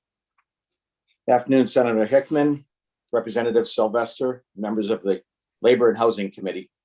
My name is Steve DeMillo. I represent my family. We operate DeMillo's on the Water, and I'm opposed to LD 553. I appreciate the opportunity to address this situation. I'll try not to be redundant in my comments. As much as I know this legislation is well intended, if passed as written, will prevent employers to sometimes take necessary action for the safety of all. It'll be in conflict of that. If a business faces a situation where activity could result in legal action against the business, a 3-step process of termination is just not practical. One example is something that occurs in the workplace: substance or alcohol abuse. These incidents are difficult to prove, but after 5 decades in the business, I know it when I see it. And sometimes termination of employment is prudent and necessary. The overwhelming majority of businesses in Maine are grateful for their hard work and dedication from their staff. There is a reason why there is only one state in the nation where employment at will has been eliminated. The system works as is and doesn't need fixing. I'm happy to answer any questions you may have. Thank you, Mr. DeMillo. Good to see you again. Are there any questions from the committee? Seeing none. Thank you. Thank you. Next up is Victoria Wallach.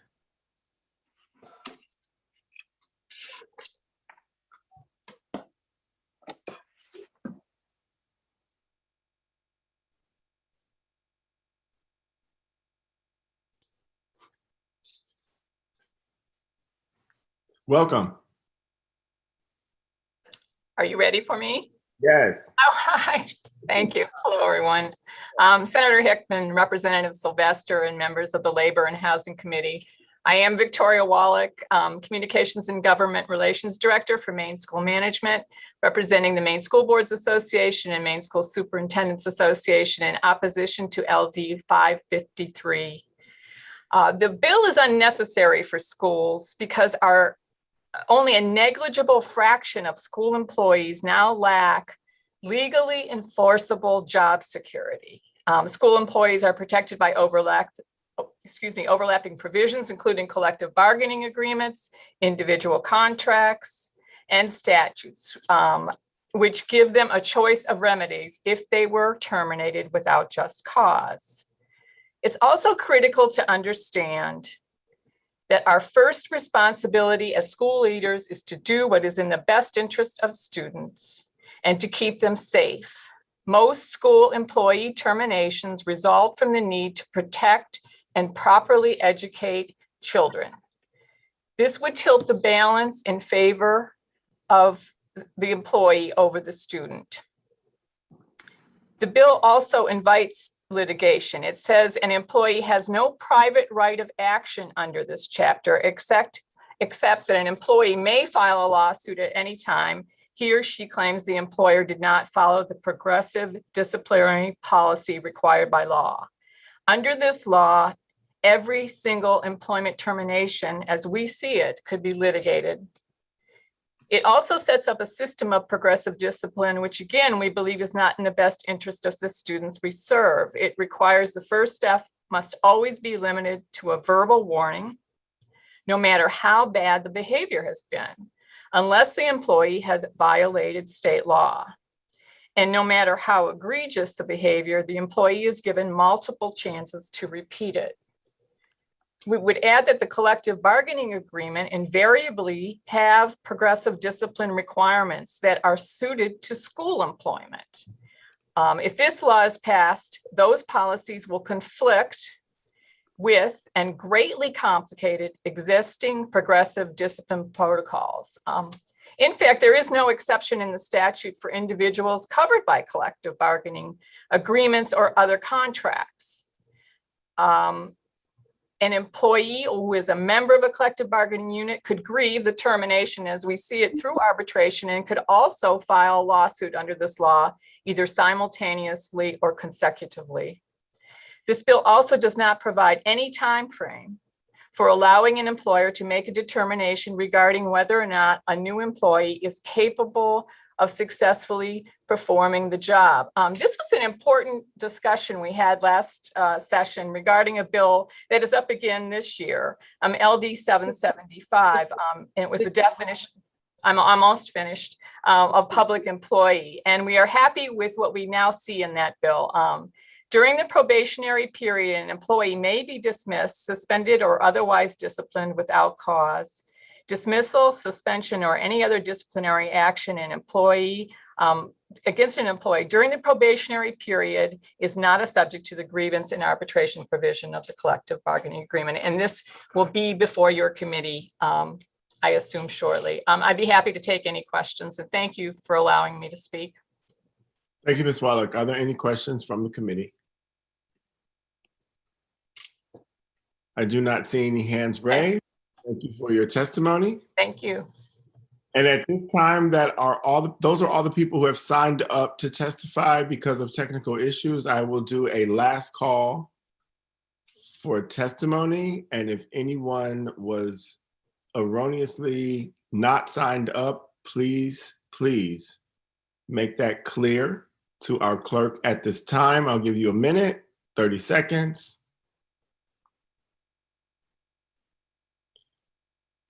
Nothing from our clerk. And so I will go to Representative Drinkwater, who has a question for the committee. Yes, Mr. Chair, thank you. And I like that flag behind you too, Mr. Chair. I have a couple in my house also. For the work session, yes, I think it would be prudent upon us to actually hear from our analysts the steps that a person that feels they've been wrongly terminated can follow through the process, as we heard from Mr. Rowland earlier about the Maine Human Rights Commission. I would like to know the process for filing a claim and pursuing it. Thank you, Mr. Chair. You're welcome. Anyone else have any issues that they would like or questions for the work session information we would ask our analysts to gather? I would like to know how the laws work in the two territories that were referred to, Puerto Rico, and I can't remember the other one off the top of my head. what those provisions are for no at-will employment in those territories. Any other requests for work session? If the Department of Labor has the statistics on how many people have been let go without cause, I would like to have that number. Excellent. Senator Representative Warren. Thank you, Senator Garin. Representative Warren. I may need to follow up with Steve after the fact, but there was someone who testified somewhere in my notes about some, I think, Portland area lawsuit and having to do with when we're talking about laws like this around at-will employment, that there's other elements, I guess, to consider that are maybe smaller in different ways. I don't know if anyone remembers what I was speaking about, but again, that, because it was in the state of Maine and seemed relevant. But anyway, yeah. Thank you, Representative. We will see what we can find out before work session on that matter. Anyone else with any questions? Great. Well, thank you all for your today. Thank you all for those who are listening and who have testified. With nothing else, Alyssa, do you have anything that you would like to tell the community?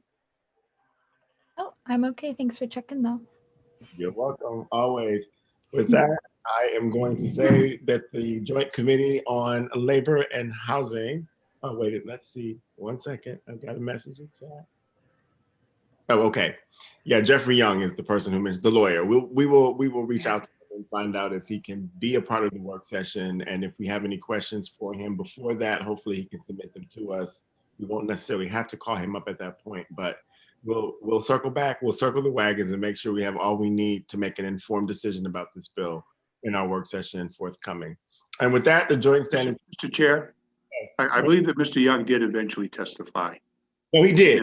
I think he did. Yes, I believe he did. He did testify. But he mentioned a couple. Thank you very much. And he did mention a couple of things. I'm sorry. I'll follow up for the. That was the person who testified that Representative Warren was referring to. And so we'll make sure that whatever he said that she needs clarity about will be ready for us at the work session. Anything else? Seeing nothing, hearing nothing, the Joint Standing Committee on Labor and Housing is adjourned. Good day. Have a good one, everyone.